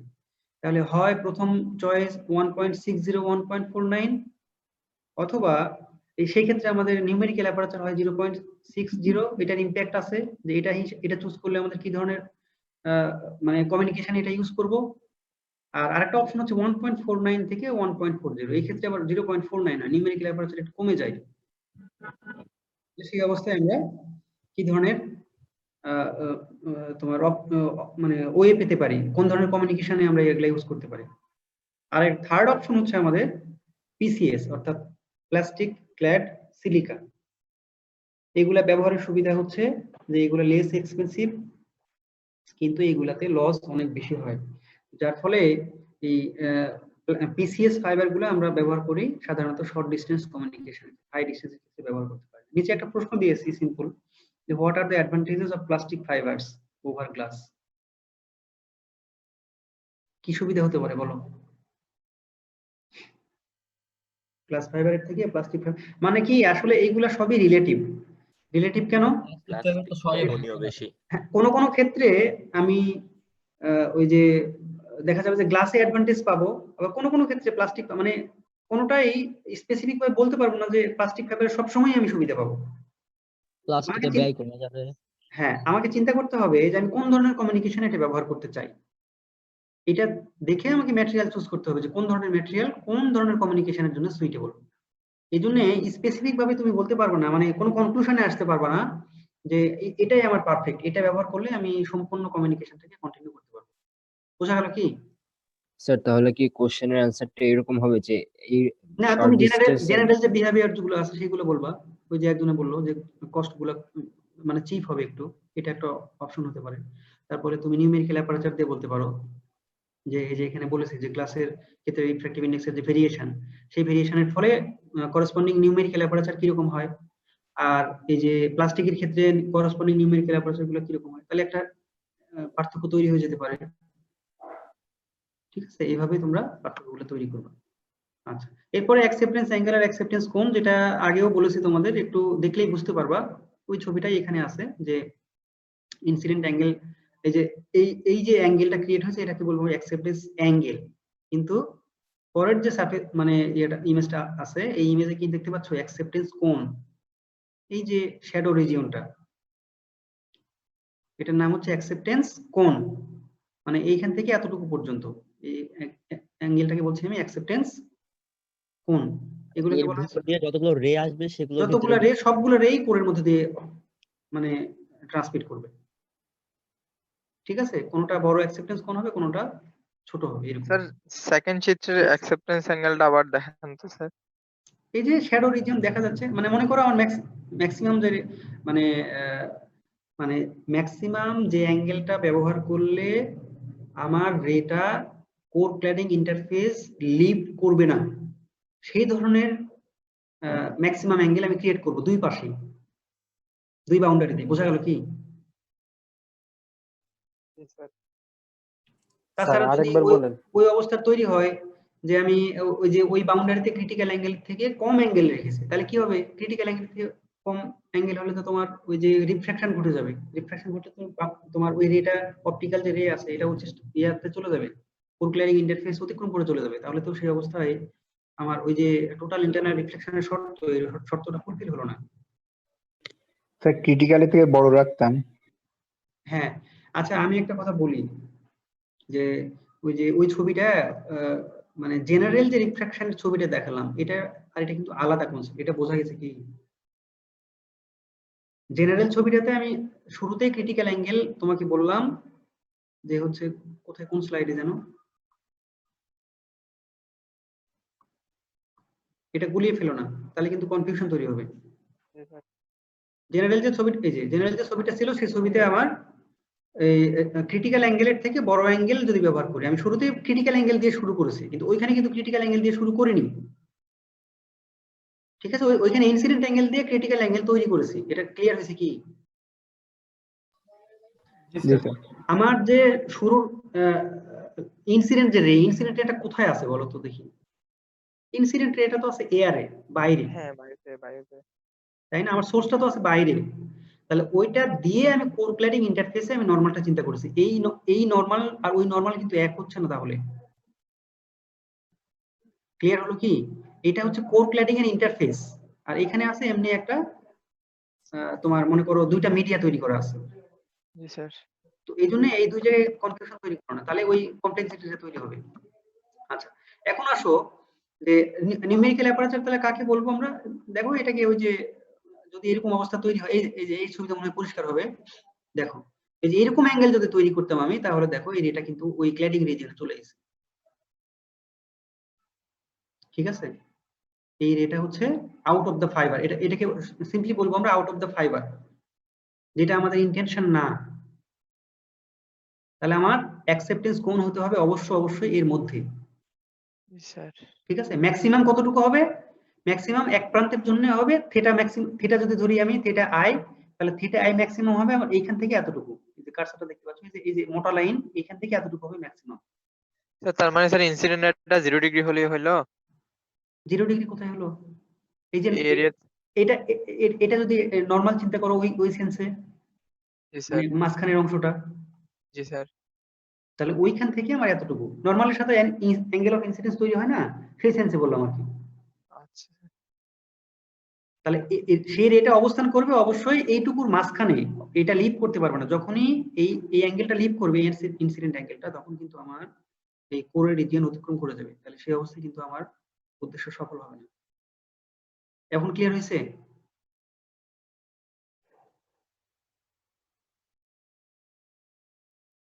আচ্ছা, এখন আসো ওই যে আমাদের ট্রেডিশনাল আমার শ্রেণীর যে সূত্র আছে, সেই সূত্র দিয়ে এই কোয়েশ্চেনটা ডিরাইভ করে দিয়েছি। যখন আমাদের ওই যে sin 2 থাকবে, sin থিটা 2, এখানে মনে হয় থিটা 2 থিটা 1 দিয়ে ধরা আছে। তো থিটা 2 দিলে কি হবে? আমার n2 হচ্ছে এইটা, তাহলে n1 হচ্ছে এইটা, তাহলে n2 বাই n1 হবে, কোথায় গেল? n2 বাই n1 হবে আমার sin থিটা 2 এর অ্যামাউন্ট। ঠিক আছে, এই কোয়েশ্চেনটা একটু দেখে নিবা। নিউমেরিক্যাল অ্যাপারচারের ডেফিনিশন কি? এই যে অ্যাকসেপ্টেন্স মানে sin থিটা, অর্থাৎ sin থিটা কোনটা? এই যে আচ্ছা, এই ছবিটা আরো সুন্দর করে মনে হয় বুঝতে পারছো। এই ছবিটা আমি তোমাদের বোর্ডে ড্র করেছিলাম। একটু ইনকনসিস্টেন্সি আছে। ইনকনসিস্টেন্সি মানে কোথাও থিটা বলছি, কোথাও ফাই বলছি, এইগুলো নিয়ে কনফিউশন তৈরি করবো না। ঠিক আছে, ছবিগুলো আমি ড্র করে নিত, বিভিন্ন সোর্স থেকে নেওয়া, এই জন্য কোথাও থিটা ব্যবহার করেছে, কোথাও ফাই ব্যবহার করেছে। এটাতে প্রবলেম হবে কি? স্যার হবে না, প্রবলেম তৈরি করো না। যেমন আগেরটাতে বলেছিলাম এটা থিটা সি, এখানে বলছি ফাই, প্রবলেম তৈরি করো না, প্যানিক হয়ো না। ঠিক আছে, কথা বলো, প্যানিক হয়ো না। অ্যাডজাস্ট করে যদি করতে পারো তাহলে তোমার কনসেপ্টগুলো আরো ক্লিয়ার হবে। আমি এটাতে আর এত শ্রম দিইনি। হ্যাঁ, যেখানে যে ছবি পেয়েছি সেখান থেকে এই ছবিগুলো সবই আমার ইন্টারনেট থেকেই নেওয়া, যেহেতু আমি নিজে প্লট করে নিজে ড্র করে নিই। আচ্ছা, তাহলে আমার শর্তটা কি? শর্তটা এই যে নিচের লাইনে দেখো বলা আছে, let the light ray enter the fiber at an angle, আমি তো আসল ক্লাস যেতেই পারলাম না, and strike the core cladding interface at an angle phi। এই phi অ্যাঙ্গেলে যদি আমি স্ট্রাইক করি, তাহলে কি বলছি যে and phi is greater than or equal to phi c, সেই অবস্থায় এই অবস্থার কথা বলছি। কিন্তু যখন phi is greater than phi c, মানে এইখানে তুমি ওই জেনারেল যে কনসিডারেশন সেটা ইউজ করতে পারো। তাহলে আমার রেটা টোটাল ইন্টারনাল রিফ্লেকশনের শর্ত মেইনটেইন করবে কখন? যখন এই phi is greater than or equal to phi c হবে। যদি তোমার ইকুয়াল টু হয় তাহলে ওই কোথায় থাকবে? যদি ইকুয়াল হয়, phi c এর সমান যখন হবে তখন কোথায় থাকবে? সমান্তরালে যাবে, তখন ওই ইন্টারফেসে থাকবে। জি স্যার। তো সেখান থেকে আমি এই যে এটাও আসলে আমি লিখিনি, ওই ছবি ড্র করে বলা আছে এবিসি ট্রায়াঙ্গেল, এই যে এখানে A B R C, A B R C, এখান থেকে খুব সহজ দেখে এই কোয়েশ্চেনটা ডেরিভেশন করা আছে। এটা তোমাদের বাড়ির কাজ, আমি ক্লাসে করিয়ে দিয়েছিলাম, ওখান থেকে দেখবা। যদিও সব ইকুয়েশন ভালো দেখা যাচ্ছে না, বিভিন্ন ভাবে লেখা আছে, কিন্তু তোমাদের খাতাটা দেখলে পরিষ্কার হয়ে যাবে। তাহলে আমি এখন আসি নিউমেরিক্যাল অ্যাপারচারের আসলে কি অ্যাডভান্টেজ। নিউমেরিক্যাল অ্যাপারচার দিয়ে কি বোঝা গেল? নিউমেরিক্যাল অ্যাপারচার দিয়ে বোঝা গেল হচ্ছে ability of the fibre two gather light, কতটুকু লাইট গ্যাদার করতে পারবে মানে ইনপুটে, সেটা পরিষ্কার হয়ে যাবে এটা থেকে। ঠিক আছে, আচ্ছা আর কি সুবিধা পাওয়া যাবে? যখন আমার নিউমেরিক্যাল অ্যাপারচার বড় হবে তখন কি হবে, তোমাদের বলেছিলাম ওই যে আউটপুট দেখতে কিরকম হয়, ওই যে মাইকের হর্নের মতো, দেখেছো? মাইকের হর্ন দেখেছো? চোঙ আকৃতির। হ্যাঁ চোঙ আকৃতির। হ্যাঁ, ওই যে বাদাম খাও যে বাদামের ঠোঙা দেখেছো? জি স্যার। এইরকম। তাহলে স্যার এই কর্নার স্কিম টাইপ। হ্যাঁ বলো, আউটপুটটা দেখতে কিরকম হবে? আমি ইনসিডেন্ট অ্যাঙ্গেলে ইনসিডেন্ট করালাম, তাহলে আমার আউটপুটটা কত বড় হবে? এটা নিউমেরিক্যাল অ্যাপারচারের উপরে ডিপেন্ড করবে। ছোট নিউমেরিক্যাল অ্যাপারচার হলে এক ধরনের দেখাবে, আর বড় নিউমেরিক্যাল অ্যাপারচার হলে ওই আউটপুটটা পাওয়া যাবে অন্য ধরনের। সেটাই বলছি যে হায়ার দ্য নিউমেরিক্যাল অ্যাপারচার, তারপরে কি বলছি যে smaller the radius we have bends in the fibre before loss of light becomes এই প্রবলেম। মানে নিউমেরিক্যাল অ্যাপারচার বড় হলে এটা একটা সমস্যা দেখা দিতে পারে যে আমি বেশি রিজিয়ন জুড়ে লাইট এন্টার করালাম, কিন্তু তার ফলে আমার ভিতরে যে লস, এই লস গুলো বেশি হচ্ছে। এই লস সম্পর্কে একটু পরে কথা বলছি। আর কি হতে পারে যে সিঙ্গেল মোড, এখানে আবার এক কথায় বলা যাবে না যে কোন ধরনের মোডে কোন ধরনের নিউমেরিক্যাল অ্যাপারচার ব্যবহার, মানে কোনটাই আমার কি বলবো মানে আইডিয়াল না। মানে সবসময় আমাকে চিন্তা করতে হবে কোন ধরনের কমিউনিকেশন ব্যবহার করব, কোন ধরনের ফাইবার ব্যবহার করব, কোন ধরনের ম্যাটেরিয়াল চুজ করব। সবগুলা চুজ করে আমাকে একটা কি বলবো এটাকে একটা একটা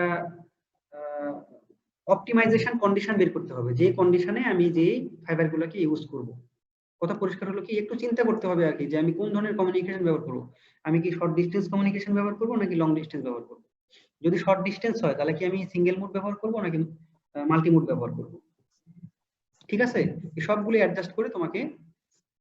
আচ্ছা আরেকটা প্যারামিটার তোমাদের পড়িয়েছিলাম, একটা হচ্ছে স্কিপ ডিস্টেন্স আর নাম্বার অফ রিফ্লেকশন। মানে ওই যে একটু আগে বললাম নিউমেরিক্যাল অ্যাপারচার দিয়ে যে আমি এই যে এইখান থেকে এই যে ডিস্টেন্সটা, এই ডিস্টেন্সটা আমি কতটুকু নিতে চাই। তাহলে এটাও আমার ডিপেন্ড করবে যে এই যে দেখো θ1 ধরা আছে, এই θ1টা যদি আমি আরেকটু কম ধরতাম তাহলে কি হতো, এই রেটা আরো দূরে গিয়ে মিলিত হতো, তাই না? কোর ক্ল্যাডিং ইন্টারফেসে। তার মানে এই ls/2 টা বেড়ে যেত।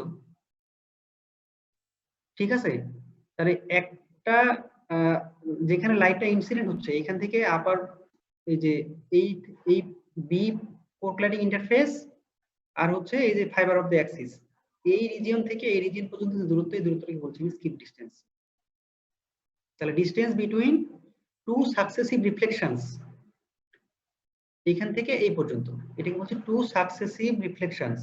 এই টু সাকসেসিভ রিফ্লেকশনের ডিসটেন্সকে বলছি আমরা স্কিপ ডিসটেন্স। তাহলে তার জন্য খুব সিম্পল একটা, আচ্ছা তাহলে এখান থেকে এই পর্যন্ত যদি আমরা ls ধরি, স্কিপ ডিসটেন্স ls, তাহলে এখান থেকে এই পর্যন্ত ls/2, এখান থেকে এই পর্যন্ত ls/2 আরেকটা, এটা সমান সমান হবে। এইটা তোমাদের বইয়ের ওই যে পেজ নাম্বারটা কত যে আছে সুন্দর করে দেখো, ওই যে ব্রিজলারের বইটাতে দেওয়া আছে, ওইখানে এই ইকুয়েশনটা ডিরাইভ করা আছে। দি ফাইনাল মানে total number of reflections in a complete fibre, একটা কমপ্লিট ফাইবারের জন্য সেই অ্যামাউন্টটা কত হবে দেখো এখানে। শুধুমাত্র sin θ1 আর হচ্ছে n1 এই দুটো প্যারামিটার ডিপেন্ডেন্ট এর জন্য, আর a তো ফিক্সড। ঠিক আছে, তাহলে এই প্যারামিটারটা ব্যবহার করে আমরা বলতে পারবো যে একটা, মনে করো আমি 10 কিলোমিটার একটা অপটিক্যাল ফাইবার ব্যবহার করব, তাহলে এই 10 কিলোমিটারের মধ্যে টোটাল নাম্বার অফ রিফ্লেকশনস কত হবে। ঠিক আছে, তো সেটা আমরা ক্যালকুলেশন করতে পারি তার রিফ্র্যাক্টিভ ইনডেক্স করে। হ্যাঁ বলো, হ্যাঁ স্কিপ ডিসটেন্স ইউজ করে। এলটা হচ্ছে length of the fibre, total যে ফাইবার আছে তার লেন্থ। আর বুঝতে পারছো n1 হচ্ছে হ্যাঁ refractive index of the core, আর θ1 হচ্ছে ওই যে আমাদের যে অ্যাঙ্গেলটা ছিল সেই। হ্যাঁ বলো স্যার। আচ্ছা আমাদের কি এগুলা হচ্ছে প্রমাণ করতে দেয় না, এগুলা থেকে ম্যাথ রিলেটেড সমস্যা দেয়? প্রমাণ না, তুমি প্যারামিটার গুলো একটু বুঝে থাকো আর কি। এখান থেকে কি মানে পরীক্ষায় ম্যাথ দিতে পারে না, এখান থেকে বলতে পারে যে এটা প্রমাণ করো অথবা শোনো তুমি এই যে এই দুইটা ইকুয়েশন যদি বুঝে থাকো, এই যে tan θ = লম্ব বাই ভূমি, এখান থেকে এই যে দেখো লম্ব কোনটা, BD লম্ব, ভূমি কোনটা, AD ভূমি, তো পারবা না তুমি tan θ = কি হবে। তো আবার ওই যে AD = দেখো AD = ls/2, তো এখান থেকে এই দুটো ইকুয়েশন জানলে তুমি এটাকে সিম্পল একটা সিম্পলিফিকেশন, তোমার ওটা হেডেক মানে খুব বেশি প্যানিক হয়েও না যে হচ্ছে আমি পরীক্ষায় আসলে কি করব, 8-10টা ইকুয়েশন লিখতে হবে। ইকুয়েশন গুলো কিছুই না, একবার খাতায় লিখবা, আসলো বা না আসলো সেটা নিয়ে তোমার চিন্তা করার দরকার নেই। তো প্রবলেম আসুক বা তোমার তাহলে দুইটা ইকুয়েশন এখানে আছে, একটা হচ্ছে স্কিপ ডিস্টেন্স এলএস, এই যে 24.17 আর একটা ইকুয়েশন হচ্ছে 24.18 বি। এই এলএস আর এন এই দুটো ইকুয়েশন সম্পর্কে একটু ধারণা রাখবা। স্কিপ ডিস্টেন্স আর হচ্ছে টোটাল নাম্বার অফ কি বলে রিফ্লেকশনস ইনসাইড দ্য ফাইবার। ঠিক আছে? আচ্ছা, আজকে আমি আসলে মূল আমার আলোচনার বিষয়বস্তু ছিল লসেস ইন অপটিক্যাল ফাইবার। এটা তোমাদের মনে পড়ায়নি, কারণ কোন সেকশনে পড়াইছি কি? না স্যার। না স্যার। স্যার আমাদের অপটিক্যাল ফাইবার শুরুই হইছে অনলাইন ক্লাসে স্যার। ও আচ্ছা, কারো কারো মনে হয় 2টা ক্লাস হয়ে গিয়েছিল ওই যে ক্লাসে অপটিক্যাল ফাইবার। স্যার ইন্ট্রোডাকশন টাইপের একটা ক্লাস হইছিল ফিজিক্যাল। আচ্ছা আচ্ছা, তো কোন সেকশন তুমি? স্যার সি সেকশনে। ও হ্যাঁ, সি সেকশনে মনে হয় 2টা ক্লাস পিছাইছিলাম, ওই অবস্থাতেই তো বন্ধ হয়ে গেল। আচ্ছা এনিওয়ে, অসুবিধা নেই, মন খারাপ করার কিছু নাই, বুঝতে না পারলে আবারও বুঝাই দেব। ঠিক আছে, একবার না পারলে আরো 2বার বুঝাবো, 3বার বুঝাবো, টেনশন করো না। আচ্ছা, তাহলে একটু প্রাথমিক ধারণা দেই, দিয়ে আজকে ক্লাসটা শেষ করি, একটা প্রায় বেজে গেল। অপটিক্যাল ফাইবারে যে লসগুলি হয় এই লসগুলিকে বলা হয় অ্যাটেনিউয়েশন লস। তার মানে আমি লাইট প্রপাগেট করছি, একটা ইনসিডেন্ট লাইট আমি জেনারেট করেছি, করে আউটপুটে স্বাভাবিকভাবে প্রত্যেকটা জিনিসেরই লস আছে। আমি 100% আউটপুট পৃথিবীর কোন সিস্টেমের মাধ্যমে তৈরি করতে পারবো না, যে কোনো অ্যারেঞ্জমেন্ট হোক না কেন, ঠিক কি না? এটাই স্বাভাবিক। এখন আমাদের ইন্টেনশন থাকবে যে আমি লসটা কত কম রাখতে পারি, মানে কম রেখে আমি আমার কমিউনিকেশনটা কন্টিনিউ করতে পারি।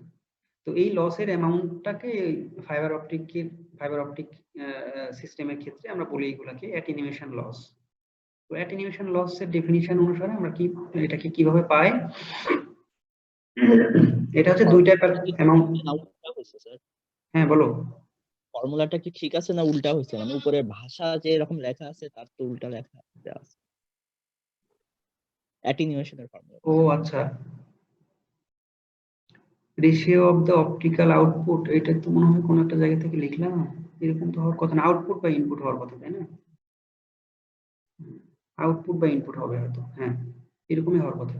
হ্যাঁ স্যার, যেহেতু মাইনাস আছে আগে আউটপুট বা ইনপুটই হবে।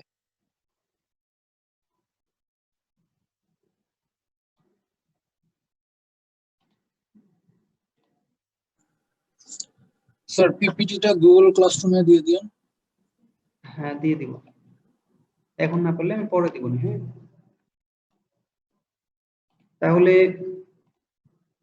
এই অ্যামাউন্ট দিয়ে আমরা এই অ্যাটেনিউয়েশন এর ইউনিট হচ্ছে, এই প্যারামিটারটা ইউনিট হচ্ছে ডেসিবেল পার কিলোমিটার। প্রতি কিলোমিটারে কত ডেসিবেল আমার সিগন্যাল লস হলো বা অ্যাটেনিউয়েশন লস হলো, এটা ক্যালকুলেশন করা যায়।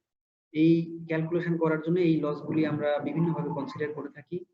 এই যে অপটিক্যাল ফাইবারের ক্ষেত্রে মানে একটা ফাইবার অপটিক কেবল ডিজাইনের সময় এইগুলো আগেই তোমার করা হয়, লক্ষ্য করা হয় যে এই লসগুলো আমরা আইডেন্টিফাই করব এবং সেটার রেমেডি কি।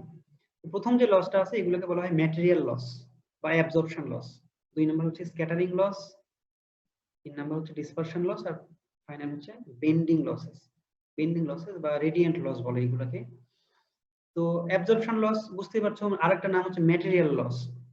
তার মানে যে ম্যাটেরিয়াল গুলি চুজ করব আমি, এই ম্যাটেরিয়াল গুলি আবার আমি বলছি যে এটা গ্লাস ম্যাটেরিয়াল, এটা রিফ্র্যাক্টিভ ইনডেক্স 1.5, কিন্তু আসলে তো তা না। এটাতে যদি ইমপারফেকশন থাকে, মানে তোমার ইমপারফেকশন মানে কি?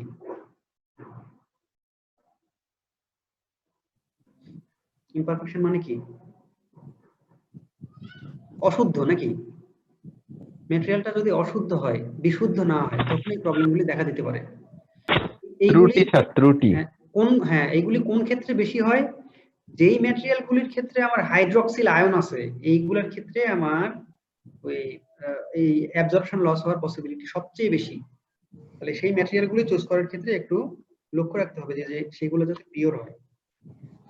তো এখানে আমি অন্য জায়গা থেকে একটা জিনিস কপি করে লিখেছি। তো এখানে কি হয় সাধারণত, তার মানে কি আমাকে অ্যাবজর্পশন লসটা মিনিমাম রাখতে হলে অবশ্যই এমন একটা ম্যাটেরিয়াল চুজ করতে হবে ম্যানুফ্যাকচারের সময় যাতে করে তার মধ্যে ইমপিউরিটি না থাকে, সোজা কথা। রাখবো? হ্যাঁ স্যার, অনেক ক্লাসেই তো স্যার না, অনেক ক্লাস হয় না, এগুলো পুরাতন ক্লাস আবার রিপিট করলাম। হয়ে গেল।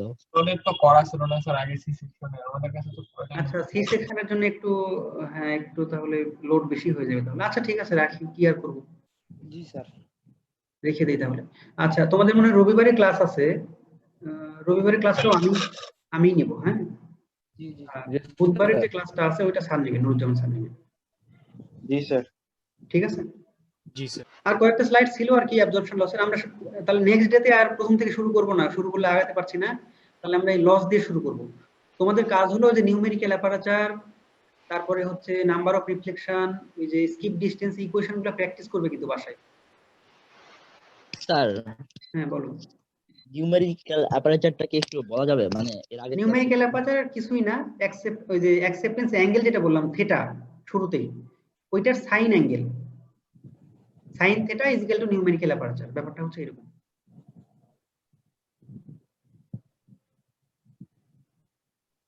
এই যে দেখো, এই যে অ্যাঙ্গেলটা আছে তো, এই যে এখানে আছে যে সাইন আই এম, অর্থাৎ এই যে আইটা আছে, আইটা যখন ম্যাক্সিমাম হবে তখন যে অ্যাঙ্গেলটা হবে তার সাইন অ্যাঙ্গেল হচ্ছে numerical aperture. Numerical aperture is defined as the sign angle of the incident, sine theta of the incident angle, incident কোণ। ঠিক আছে, এটার ইকুয়েশন খুবই সিম্পল একটা ইকুয়েশন, বইতেও আছে। এই যে এখানেও আমি একটু লিখেছি, এটা খুব একটা ভালো ইকুয়েশন না, বই থেকেই পড়ো। ঠিক আছে, ক্লিয়ার? বইতে ডেফিনিশনটা ক্লিয়ারলি দেয় নাই স্যার। দরকার নাই ডেফিনিশন, তুমি বুঝতে পারলেই হবে। এই তোমরা চ্যাট বক্সে এই যে এই জাতীয় বিভিন্ন কমেন্ট করছো, এগুলো করবে না, তাহলে কিন্তু আমি এই ধরনের আর ডিসকাশনই করব না। আমি একটু রিল্যাক্স করার জন্য ওই যে ইউএসএ নির্বাচন সম্পর্কে একটু আলোচনা করলাম। ঠিক আছে, বোঝা গেল? Yes sir. চ্যাট বক্স দেখো, তাহলে বুঝতে পারবে যে স্যার 15 আমাদের সানডে ক্লাসের আগে একটু স্লাইডটা দিলে ভালো হতো। হ্যাঁ দিয়ে দিব, আগে দিয়ে দিব। এই যে এই 15 রোল একটা করেছো, এই কমেন্ট করেছো, এই জাতীয় কমেন্ট করবে না। স্যার মজা করে করেছিলাম স্যার। না, এই জাতীয় মজা করবে না, করা যাবে না। প্রেক্ষাপট বুঝতে পারছো না? ও সরি স্যার, ভুলে গেছে, স্যার হবে না। এই জাতীয় মজা করবে না। এমনিতে ক্লাসে তো আমি রিল্যাক্স করছি, বিভিন্ন আলোচনা করছি, তুমি কথা বলো। ঠিক আছে, এরকম করবে না। না জাস্ট এটা স্যার ফান হিসেবে করেছিলাম স্যার। এটা ঠিকই আছে, আমি তো তোমার ইয়েটা বুঝতে পেরেছি, কিন্তু তুমি আর আমি বুঝলে তো হবে না ব্যাপারটা। সরি স্যার, হবে না। ঠিক আছে, বুঝতে পারছো? এটা আমার কিছুই আসে যায় না, তোমার কিছুই আসে যায় না। স্যার সরি, আর জীবনে হবে না স্যার। ঠিক আছে, মানে এগুলো অনলাইন প্ল্যাটফর্ম তো, এগুলো তো ধরো সবার কাছে ডকুমেন্ট থাকবে বা স্যার নেক্সট ক্লাসে কি আমাদের কোনো মানে হোমওয়ার্ক থাকবে না? আপাতত আমি দিচ্ছি না, পরের ক্লাসে আমরা যখন ওই যে লসেসটা পড়বো, লসেসটা একটু বিস্তারিত পড়ে নিই, তারপরে আমি জানাই দেবো। হ্যাঁ, আচ্ছা, তোমাদের ওই যে গুগল ক্লাসরুমে আমি পাঠিয়েছিলাম, লিংক পাঠিয়েছিলাম। ডিসপারশন সম্পর্কে যদি একটু এক কথায় বলতেন। হ্যাঁ বলো, পরের দিন বলি, আজকে আর না বলি, ওখানে সময় পার হয়ে গেছে। এই সম্পূর্ণ এই লস যে আছে, লসটা আজান দিছে স্যার, আজান দিছে। হ্যাঁ, শেষ করে দাও। নেক্সট দিন তোমরা স্যার গুগল ক্লাসরুমের লিংকটা ছিল স্যার। হ্যাঁ, কোশ্চেনটা শুনো। গুগল ক্লাসরুমে যারা জয়েন করোনি তারা জয়েন করবা, ঠিক আছে? আজকে স্যার নেটের প্রবলেমের জন্য স্যার ক্লাস থেকে 10-12 বার বের হয়ে গিয়েছিলাম স্যার। অ্যাটেন্ডেন্সে কি কোনো প্রবলেম হবে? না, কোনো প্রবলেমই হবে না। তুমি যতবার বের হয়েছো, যতবার কানেক্ট হয়েছো, প্রত্যেকটা ইনফরমেশন ওই একটা ফাইলের মধ্যে থেকে যায়। অ্যাটেন্ডেন্স একটা আছে, শীট আছে, থাকবে, অসুবিধার কিছু নাই। তুমি বারবার ডিসকানেক্ট হয়ে গেছো, তার মানে কি নেটওয়ার্ক প্রবলেম ছিল, এটা পরিষ্কার বোঝা যাবে এখানে। হ্যাঁ স্যার। হ্যাঁ, ওয়ারি হওয়ার কিছু নাই। তারপর তোমরা গুগল ক্লাসরুমে মাত্র জয়েন করলাম স্যার, এটা মনে ছিল না স্যার। হ্যাঁ, যারা জয়েন করনি জয়েন করে নিবে, কারণ যখন আমি পরীক্ষা নিব বা ক্লাস টেস্ট নিব তখন কিন্তু মানে প্রবলেমে পড়ে যাবে। তো তাহলে আজকের মতো রাখি এই পর্যন্তই। জি স্যার, পড়াশোনা করো, যদি কোনো প্রবলেম হয় তাহলে আমাকে জিজ্ঞেস করো। জি স্যার, ঠিক আছে স্যার। আসসালামু আলাইকুম। সবাই লিখো। আসসালামু আলাইকুম স্যার। আচ্ছা, ওয়ালাইকুম।